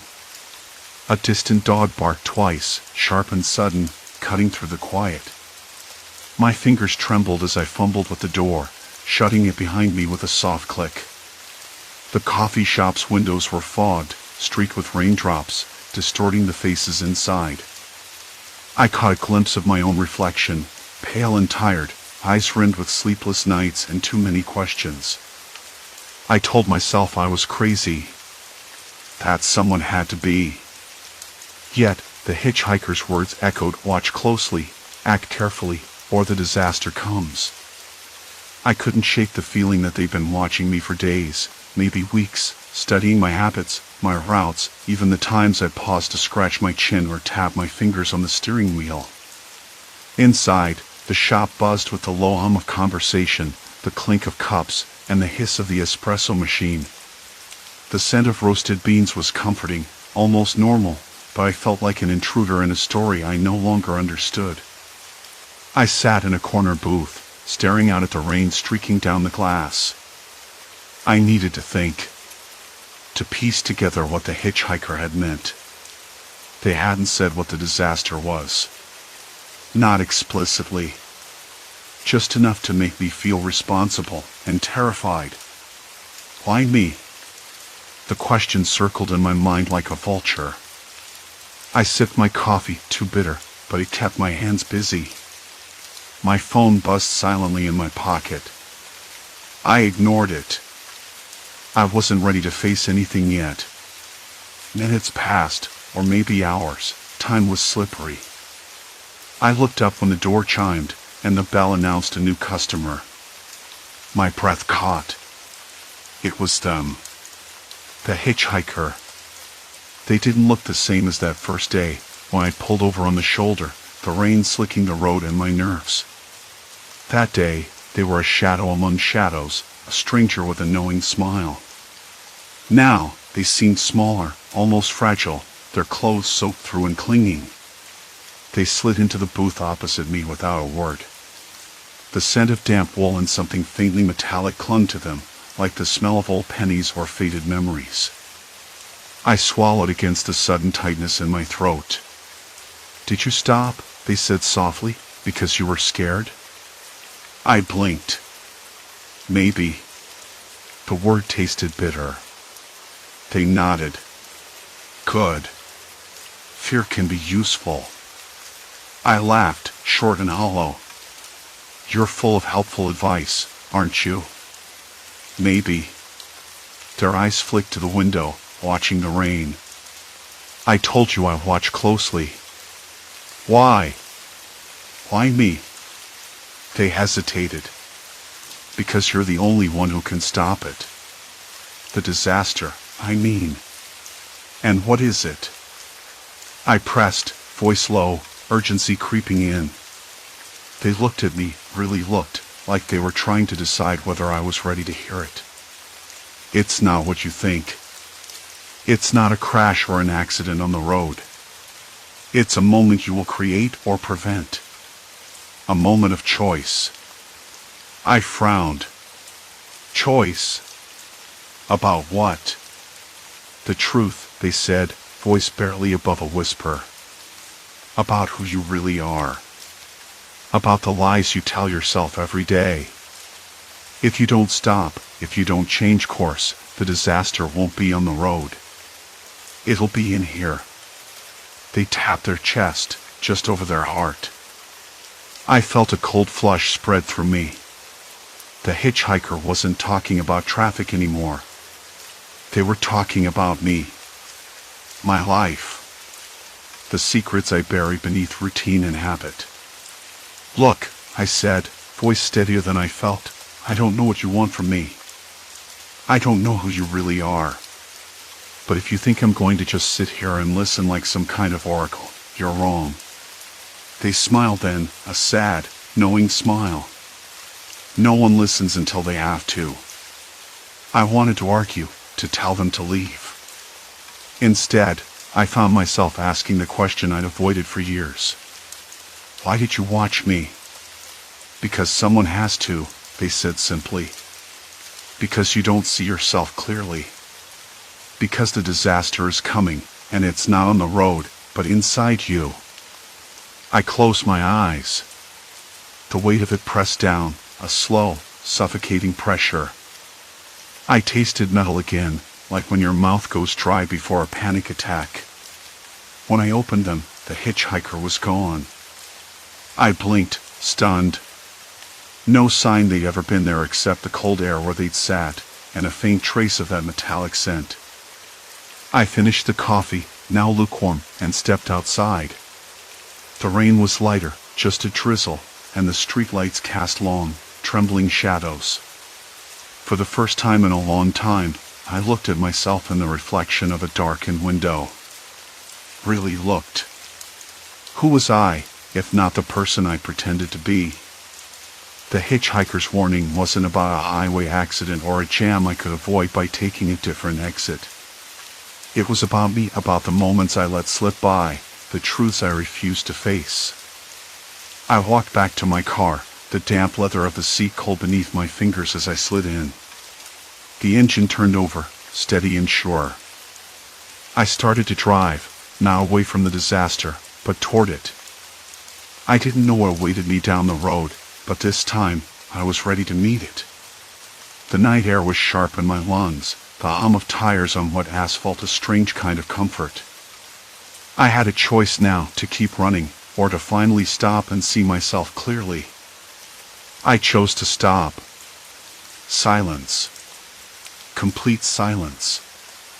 Story 6, Dead Air at mile marker 287, radio warnings from beyond. I never thought the hum of tires on asphalt could get under your skin like a bad song stuck on repeat. It was the kind of heat that made the mind wander, that dull ache behind your eyes when you've been staring too long at a horizon that never changes. I rubbed the back of my neck, feeling the sweat trickle down the collar of my shirt.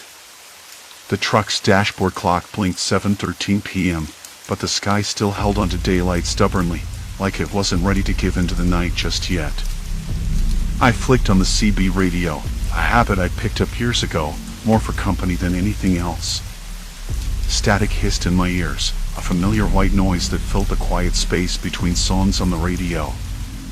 The channel was busy with the usual chatter, other truckers checking in, warning of slow traffic, or joking about the weather. Mostly, it was background noise, a low drone that kept the silence at bay. Then came the voice. It wasn't a greeting or a call sign. Just a sharp, clipped sentence that made me sit up straighter, the hairs on my arms prickling. Jackknife on mile marker 287. Eastbound lane shut down. The voice was tired, rushed, but clear, no crackle, no distortion. Only there was no jackknife. Not yet. I glanced into the side mirror, expecting to see flashing lights or a cloud of dust somewhere behind me. Nothing. Just the endless stretch of highway, flat and unbroken. My fingers tightened on the steering wheel, a tick of confusion crawling beneath my skin. Mile marker 287 wasn't far ahead, but it was still a good 10 miles off. I knew this road like the back of my hand. If something was blocking the eastbound lanes, the traffic would be building by now. Breaker, breaker, I pressed the side button, hoping for a response. Anyone copy that jackknife call at 287? Over. Only static answered. I leaned back, the seat creaking under me. Maybe some prankster messing with the channel, or a misread from a scanner. Still, the timing was off. The call had the urgency of something real. The radio clicked again, this time a different voice. Multiple vehicle pileup. Need medics at 287. Same tone, same channel. I swallowed hard, a dry scrape in my throat. The thought gnawed at me. What if it wasn't a joke? What if I was hearing something before it happened? I shook my head, trying to dismiss it. My job was to haul freight, not chase ghosts on the radio. The road stretched out, empty except for the occasional semi or rusted pickup truck. A hawk wheeled overhead, its cries sharp and distant. The scent of diesel mixed with the faint breeze, carrying something else, fresh earth, maybe, or the faintest hint of something burned. I wrinkled my nose, but the smell vanished as quickly as it came. I pulled off at the next rest stop, parking beside a cracked concrete curb stained with oil spots and faded tire marks. Inside the cab, the glow from the dashboard cast shadows across the cluttered space. An empty coffee cup rolled slightly on the dashboard when I braked, the lid rattling against the plastic. I grabbed it, tossed it into the bin, and lit a cigarette. The smoke curled up, filling the small space with its acrid bite. It made me cough, and the taste lingered at the back of my mouth. I keyed the radio again, trying to catch any chatter about the supposed accident. Nothing. The channel was quiet now, just that steady hiss of static and the faint hum of the engine cooling down. I reached for the CB's manual, flipping through pages I'd read 100 times before. Maybe I'd missed some technical glitch or interference from a nearby tower. Outside, a dog barked somewhere in the distance, sharp and persistent. I stepped out of the cab, the heat rolling off the pavement in waves. The sky was bruised purple now, the first stars peeking through the blue. The air smelled cleaner here, away from the highway, but there was an undercurrent of something wrong. I couldn't put my finger on it. I pulled my jacket tighter around me, the fabric rough against my skin. A gust of wind stirred the dry grass at the edge of the lot, whispering through the cracked pavement. I glanced back at the truck, the big rig looking too still, too quiet for my liking. Back inside, I fiddled with the radio dials, scanning different channels. Static and chatter, nothing out of the ordinary. Still, the uneasy feeling clung to me. I ran a hand through my thinning hair, the strands sticking to my forehead with sweat. Maybe I'm just tired, I muttered to myself. The miles and hours blur together, and the mind plays tricks. I settled in again, turning the heater on low to chase away the growing chill. The cigarette burned to the filter, and I crushed it in the ashtray. The radio buzzed softly, then crackled. "Jack, you copy? Emergency. Mile marker 287. Vehicles involved. Road closed eastbound." The voice was unmistakable. Clear, urgent. My hands trembled as I reached for the microphone. "This is Jack. I'm here. What's going on?" Over. Silence. Complete silence. Then, the line went dead. I sat frozen, the weight of the moment pressing down like the thick night air outside. My mind raced, piecing together what I'd heard. A call from the future? A warning? It didn't make sense. But it was real. I'd heard it. And somewhere out there, something was about to go terribly wrong. I glanced at the clock again, 7:47 p.m. I had 20 minutes to decide what to do next. The road waited. The clock ticked over to 7:48 p.m. I rubbed the back of my neck, feeling the tension not there. That kind of silence after a call like that was heavy. Like waiting for something to break loose. The problem was mile marker 287 was still hours ahead. So, what was I supposed to do? Turn around? Call it in? Report a road closure that didn't exist yet? My head was spinning faster than the wheels on my rig. I flipped the heater switch again, the little fan sputtering before it warmed the cab. Outside, the windshield fogged slightly from my breath, and the faint smell of burnt tobacco lingered in the stale air. I cracked the window a fraction, the cool night slipping in, sharp and dry against my face. I needed to be sharp. Had to get a grip. The CB buzzed again, static this time, then a voice breaking through, slower, more deliberate. Jack, you copy? Emergency. Mile marker 287. Vehicles involved. Road closed eastbound. That same voice. My pulse picked up. I grabbed the mic, voice tighter than I wanted. Jack here. What's the emergency? Over. No reply. Just static. It felt like a trap when I couldn't shake. The road was empty. No flashing lights, no smoke, no signs of accident. Yet somewhere out there, maybe 20 miles ahead, something was about to go sideways. I had to know what. I pulled off the highway at the next exit, a small rest stop nestled between pine trees and a darkened gas station long closed for the night. The air was crisp with the smell of pine needles and cold earth. My boots crunched on gravel as I stepped outside, the rig's engine ticking as it cooled down. The radio sat on the dashboard, its orange glow dim in the dark cab. I fiddled with the dials, scanning the channels, hoping for some kind of confirmation, anything that could tell me more. The static hissed, then flickered into a different voice. Jack, you copy? Mile marker 287. Multiple vehicles involved. Road closed eastbound. Emergency services requested. The voice sounded strained, like the operator was holding back panic. I swallowed hard, feeling the cold knot tighten in my stomach.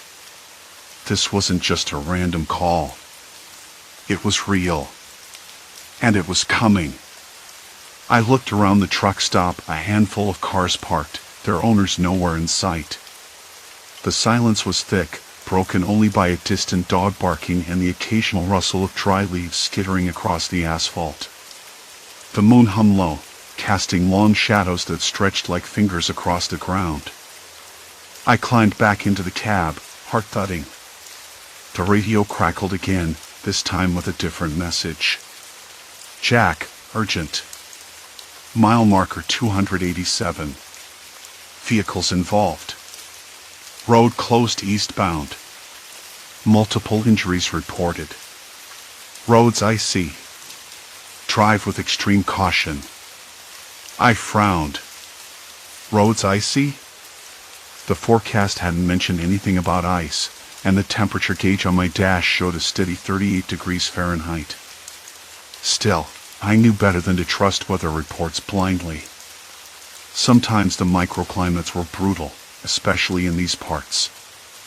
My mind reeled. How did this voice know what was coming? How was this happening now? I glanced at the GPS, zooming in on mile marker 287. The highway curved through a shallow valley there, bordered by dense trees on either side. No towns, no exits. Just a long stretch of road that could get treacherous in bad weather. I tapped the mic again. This is Jack. Report received. I'm en route to mile marker 287. What's the nature of the emergency?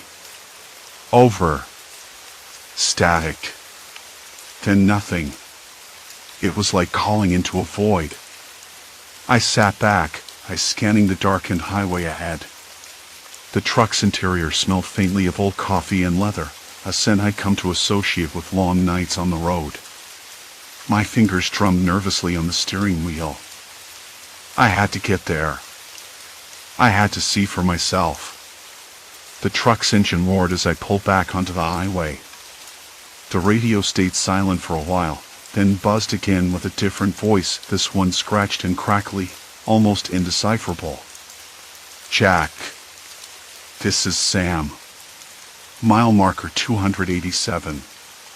Roads slick. Big rig jackknifed. Traffic backed up. Emergency crew stuck. Need help. Sam." I didn't know any Sam, but the name sounded familiar, like a dispatcher or a driver. The voice was panicked but controlled. "Sam, this is Jack. I'm on my way. What's your position?" "Over." No answer. The radio went dead. I gritted my teeth and focused on the road, the headlights illuminating the faint outline of trees, the smooth ribbon of asphalt slick with dew or something worse. The temperature was dropping. I could feel the chill creeping into the cab despite the heater. My breath came in short bursts, clouds puffing before me. I tried to shake the unease settling in my chest. Maybe I was chasing shadows. The mind's tricks, like I'd said before. But what if I wasn't? I pulled out my phone, flipping through news apps. Nothing. No reports of accidents, no road closures anywhere near mile marker 287 or even this stretch of highway. Just the usual dry updates about traffic jams and weather warnings miles away. The quiet hum of the engine was suddenly broken by the low beep of my truck's onboard alert system. The dashboard lit up with a warning, traction control activated. I glanced down. The tires had lost grip. I eased off the accelerator, heart pounding as the rig fishtailed slightly on the slick road.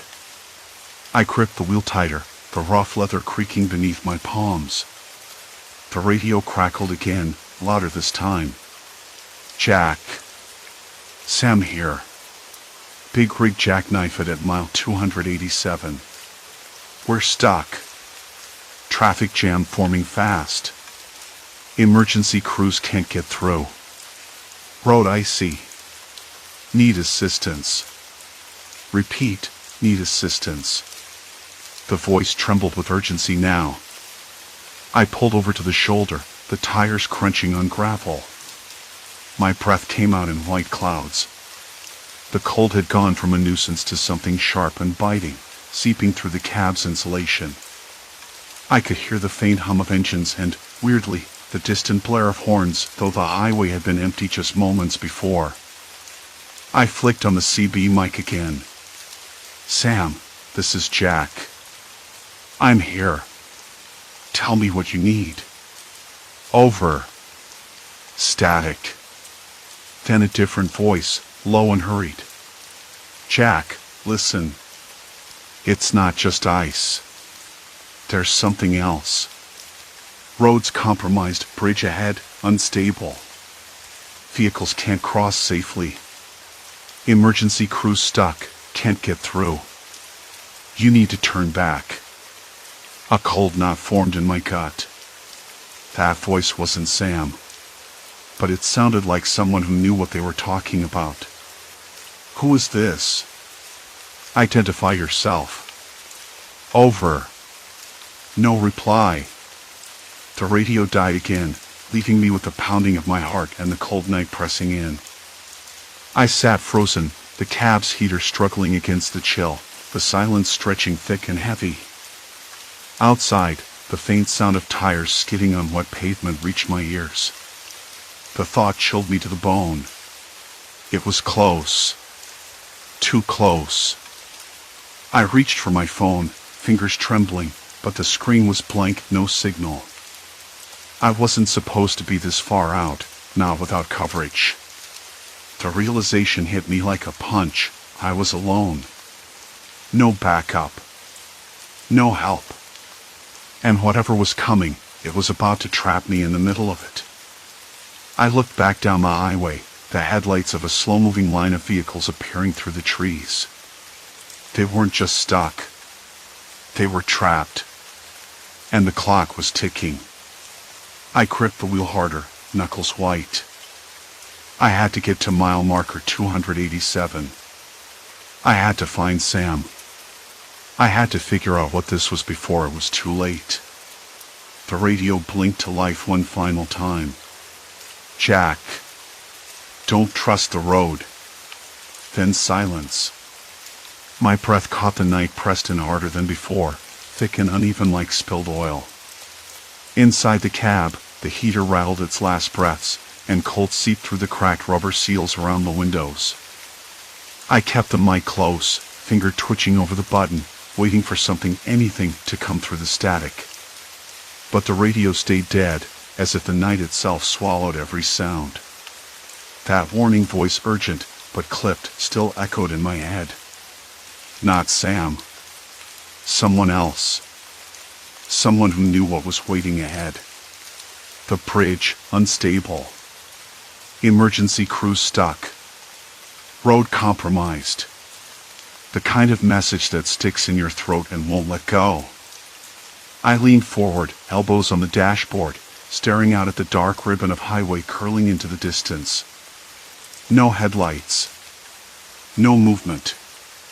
Just the faint hiss of wind and the distant bark of a dog somewhere beyond the trees. The cold had turned from a nuisance to something sharp and biting, like tiny needles pricking my skin every time I shifted. I tried the mic again. This is Jack. Please, I need an ID. Who's out there? Over. Silence. I let out a breath I didn't realize I was holding and shut off the CB. The cab dropped into a low hum from the engine, the only sound now the occasional creak of the truck as it settled on the cold asphalt. My fingers drummed nervously against the steering wheel, the leather rough and cold under my skin. This wasn't just ice. It wasn't just bad weather. That voice meant something else. I could feel it, like a weight pressing down on my chest. I thought back to the transmissions, the ones I'd been hearing for days now, snippets of accidents and emergencies that hadn't happened yet. At first, I figured they were echoes of past disasters, maybe a glitch in the radio or some weird interference. But that voice? It was a warning, a glimpse of something about to unfold. And if I didn't act, I'd be part of that next transmission. I glanced at the GPS, its screen dim and flickering. The bridge was just 10 miles ahead. 10 miles of uncertainty and danger, with no way to turn back. I had to make a choice. Keep going and risk it all, or turn around and admit defeat. I reached for my phone, hoping for a signal. Nothing. Dead silence. No bars. The cold made the screen fog up, tiny droplets condensing before vanishing. Then the radio crackled again.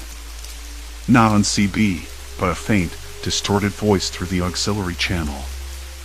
It sounded like a woman's voice, frantic, breathless. Jack, you don't understand. The danger's bigger than the bridge.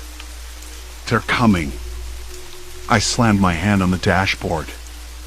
Who is this? What danger? Identify yourself. Static swallowed the words.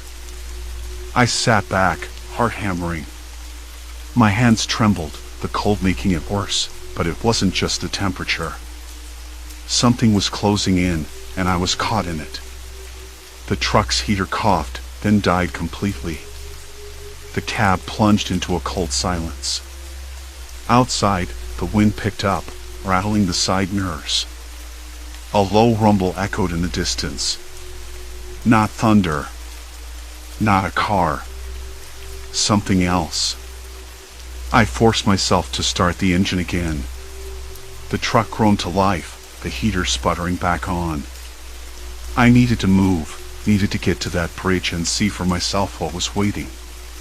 But then I noticed it, a figure standing at the edge of the road, barely visible in the pale glow of my headlights. Still as a statue. I blinked. The figure didn't move. Didn't wave. Just stood there, watching. I swallowed hard, voice tight. Hey! You okay? Need help? No response. I grabbed the mic again. This is Jack. If you're listening, say something. The figure shifted, just a fraction, then turned and disappeared into the shadows. My breath came in quick, shallow bursts. The cold felt like it was wrapping tighter around me, squeezing. I knew then I couldn't turn back. Not now. Not after what I'd heard. The road ahead was a trap. The bridge was unstable. Emergency crews trapped. The warning voice. The strange transmissions. The shadow on the roadside. It was all connected. And I was right in the middle of it. I shifted gears and eased forward, the truck's tires crunching softly on the gravel shoulder before I merged back onto the highway. The headlights cut through the darkness, illuminating the cracked pavement and the skeletal trees lining the road. As I drove, I tried to piece it all together. The voice that wasn't Sam. The woman's frantic warning. The figure on the roadside. None of it made sense until I remembered the last transmission I'd heard hours ago. Something about coordinated incidents, a chain reaction, a deliberate plan. That meant people. Not just accidents or weather. But someone or some group was orchestrating this. I swallowed hard. The cold suddenly felt like ice in my veins. I should have pulled over, called for help, anything. But there was no help to call. No way out. I was trapped. The radio crackled again, this time a familiar voice. Sam. Jack. You there? The bridge. It's worse than we thought. You can't cross. Get off the highway. Now. Relief and dread tangled in my chest. Sam was real. The danger was real. And I was caught in the middle. Sam, I'm heading. Listen, Jack. There's no turning back. They've blocked the exits. The whole area's on lockdown. You don't know what you're up against. I swallowed hard, the weight of those words settling deep. Lockdown. No exits. No way out. The truck's headlights illuminated a road sign, a detour marker flashing in rhythm with the dying heater's sputters. The sign pointed to a narrow side road disappearing into the trees. Sam's voice crackled again, urgent. Take the detour. Follow it fast. I'll try to guide you. I hesitated only a moment before turning hard, tires skidding slightly on the cold asphalt. The side road was rough, uneven, and overgrown. Shadows stretched long across the cracked pavement as the streetlights flickered uncertainly. Branches scraped the sides of the cab like fingernails. The darkness closed in tighter here, the headlights barely piercing the thick canopy overhead. I gripped the wheel so hard my knuckles went white. My breath fogged the windows in rapid bursts. Every sound was amplified, the scrape of tires, the snap of a twig, the distant call of a coyote. Then, ahead, a dim light flickered. Not a street lamp. Something else. I slowed, heart pounding. The light wavered like a candle flame in the wind. The radio crackled again, static cutting in and out. Jack, you're running out of time. They're watching. The voice was distorted, almost mechanical. I slammed the brakes. The cab shuddered and the headlights caught movement, figures emerging from the shadows, silent and deliberate.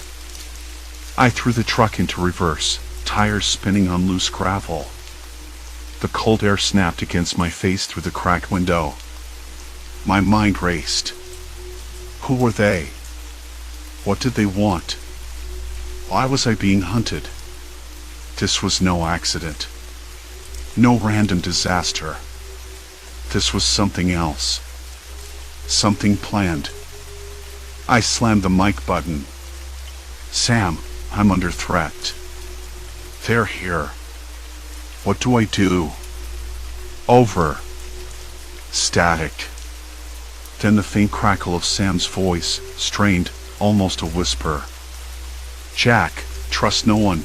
The chain's bigger than you think. The figure's closed in. The cab's heater finally gave out, plunging me into freezing silence. I realized then there was no turning back. The point of no return. And whatever was coming next, I was trapped inside it. The silence. The awful silence. The truck shuddered as I eased it onto the side road, the tires crunching over gravel and fallen leaves. The headlights barely cut through the thick tangle of branches that arched overhead like a tunnel closing in. Cold night air spilled in through the cracked window, carrying the smell of damp earth and pine needles. Somewhere, a distant owl hooted, but mostly it was just silence. Heavy, suffocating silence. Sam's voice echoed again through the static, sharp and tense. Keep going, Jack. The road's rough, but it's the only way past the blockade. Don't stop. I gripped the steering wheel tighter, knuckles white. The detour was narrower than I expected, barely wide enough for the truck. The uneven surface rattled everything inside the cab, loose papers, a half-empty coffee cup sliding dangerously close to the edge of the dashboard. I caught it just in time, the bitter dregs staining my fingers. I wiped them on my jeans, the cold sweat prickling at my neck. There was something about the way the trees leaned in, their gnarled limbs scratching against the trailer like fingernails on glass, that set my nerves on edge. I told myself it was just the wind. I told myself I was being paranoid. But the weight of Sam's warning lingered, heavy and real. Jack, you see that old gas station up ahead? You're almost there. Pull over. I need to tell you something. His voice was low, urgent. The radio crackled with interference, but I caught every word. I eased the truck to a stop beside the shuttered building.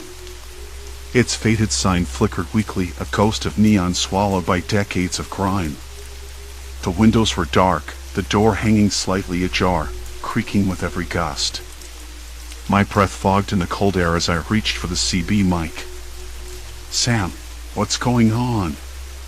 What's the lockdown about? I whispered, half expecting the radio to cut out. Jack, listen carefully. This isn't just an accident anymore. There's a group of people organizing this chaos. They're using the accidents as cover. The bridge, the highway, the blockade. It's all a distraction. A cold knot tightened in my stomach. Who? Why? Static buzzed, then Sam's voice dropped to a whisper. I don't know their names, but they're dangerous. They want to control the flow of goods, everything. If you get caught, they'll make an example out of you. You're on their radar now. I swallowed hard. The cab felt suddenly too small, too claustrophobic. My hands trembled as I adjusted the mirror, catching a glimpse of dark shapes moving just beyond the edge of the headlights. Trees, maybe. Or something else. Sam, I don't understand. How do you know all this? How did you get out? I didn't. Not really. His voice cracked. They chased me off the road. I'm hiding now. I thought you might be the only one who could stop them. A sudden rustle from the woods froze me. The hairs on my arms stood up. I scanned the shadows, heart thumping so loud it drowned out everything else. Nothing moved. Jack. Sam's voice was strained. You still there? Yeah. What do I do now? I forced the question out, my voice barely steady. Find the next checkpoint. It's a warehouse near the river. That's where they're staging their next hit. You have to warn the authorities before it's too late. The radio crackled, then went dead. I sat there, the silence pressing in like a weight. The cold seeped through the cab, settling in my bones. I wanted to believe Sam was right. I wanted to believe I wasn't just chasing ghosts. But something about the whole situation felt off, like I was walking into a trap. I glanced at the dashboard clock. Midnight. The night stretched ahead, endless and dark. Then, a sudden flash from the passenger window caught my eye, a figure darting between the trees, just out of the headlight's reach. I blinked, and it was gone. For a moment, I thought I saw a face, pale and watching. I shook my head, trying to shake off the unease. "Get a grip, Jack," I muttered. The warehouse was miles away, and the detour road seemed to stretch forever, twisting through the woods like a serpent. The truck's engine hummed, a steady heartbeat in the quiet night. I started moving again. Every shadow seemed to flicker with movement. Every crack of a twig set my nerves on edge. The road narrowed further, the trailer swaying dangerously close to the ditch. I fought the wheel, forcing the truck to stay centered. Suddenly, the radio blared to life, static, then a voice, distorted and urgent. "Jack, stop. They're coming." The speaker wasn't Sam. It was someone else. Worse. The voice was cold, clipped, and full of menace. I slammed on the brakes. The truck skidded, tires grinding against loose gravel. My heart slammed against my ribs as I looked around, trying to see through the trees. Nothing. The radio crackled again. "Turn off the CB. They can track you through it." A laugh, low and humorless, crackled over the line. "You're not going anywhere." My hand shook as I cut the radio off, plunging the cab into silence. The only sound was the truck's engine idling. The highway stretched out ahead like a ribbon of cracked glass, slick with the last traces of rain. I sat behind the wheel, the cab silent except for the low hum of the engine and the occasional chirp of the CB radio. The fading sunset painted the sky in bruised purples and grays, and the smell of damp earth seeped in through the cracked window. I rubbed the back of my neck, feeling the ache settle in after days of restless driving. Somehow, the weight of what I was chasing pressed down heavier now. I hadn't touched the radio in hours. No more calls, no more voices from the past or the future, whatever this was. That lull felt like the calm before a storm, or maybe the eye of one I hadn't even noticed yet. I leaned back, letting the leather seat creak under me, and stared out at the empty road. There was a silence inside the cab that wasn't just the absence of noise.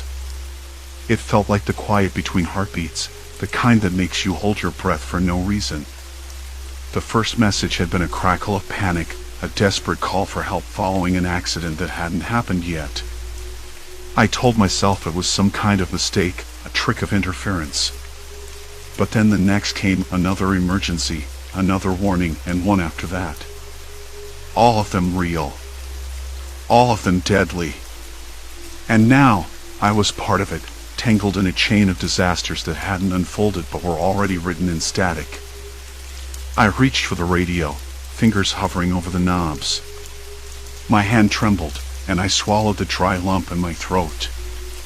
This was it. If I didn't figure this out, if I didn't act, I'd be next. Or worse, those other people would be. The voice came through again. Not a broadcast this time, just a whisper, a faint thread of sound that made the hairs on my arms stand up. Help. Truck. Overturned. Mile marker 112. The coordinates cut through the fading light like an item. I knew that spot. A narrow stretch, a blind curve where the road dipped and twisted under a canopy of pines. I'd passed it twice already today, and the thought of someone trapped there, alone in the dark, jolted me upright. I started the truck, the diesel engine growling to life beneath me. The cab filled with a faint, oily scent of exhaust and old leather. Outside, the wind picked up, rustling branches against the side mirror. I shifted gears and pulled away from the highway, the tires crunching on gravel as I took the exit toward the mile marker. The road narrowed, the trees crowding in close, their shadows long and restless. The air smelled of pine and damp moss, the kind of smell that sticks to your clothes and your skin, making you feel like you're walking through someone's breath. My eyes darted over the curve ahead, searching for any sign of trouble. Then I saw it, the glint of metal twisted and dark against the underbrush. The truck lay on its side, half hidden in the shadows, its wheels spinning slowly like a wounded animal. The stillness of the scene was broken only by the faint sound of breathing, ragged and shallow. I climbed down from my cab, the cold biting through my jacket. The ground was soft and uneven beneath my boots, slick with fallen needles and mud. I approached the overturned truck cautiously, heart pounding in my ears. The door was jammed tight, but through the cracked window I could see a figure slumped inside, pale and trembling. "Hey," I called softly, voice rough from disuse. "Can you hear me?" The person blinked, eyes wide and glassy. "Help. Stuck." The words were barely a whisper.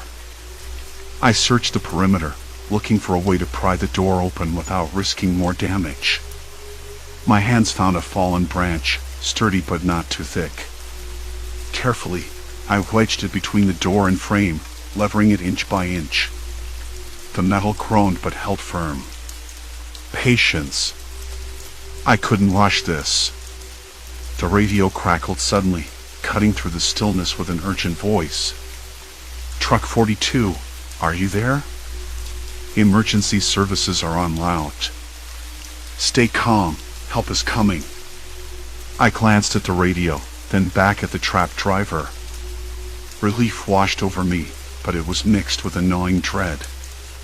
This wasn't just a random accident. It was part of the chain. Someone was trying to prevent a disaster, but it wasn't working fast enough. Minutes ticked by like hours. The trapped driver's breathing steadied, though they shivered uncontrollably.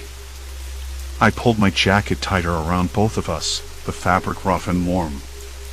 The forest around us felt alive, watching, waiting. When the sirens finally cut through the quiet, I stepped back, letting the paramedics take over. I couldn't shake the feeling that I was still part of the story, that my role wasn't finished. Back in the cab, I reached for the radio one last time. The voice crackled, clearer now, less frantic. "Thank you. For listening. For stopping it." The line went dead. I sat back, chest heaving. The road ahead was still long, still uncertain. But for the first time since this all began, I felt a sliver of something I hadn't allowed myself to hope for: closure. The night crept in, folding around the truck like a dark blanket. I started the engine again, the familiar rumble steady beneath me. Out here, in this endless stretch of highway, I was just a solitary driver again, no ghosts, no warnings, just the open road and the weight of what I'd done. I glanced at the empty CB radio, silence humming in the background. It was over. For now. The road whispered beneath the tires, endless and indifferent.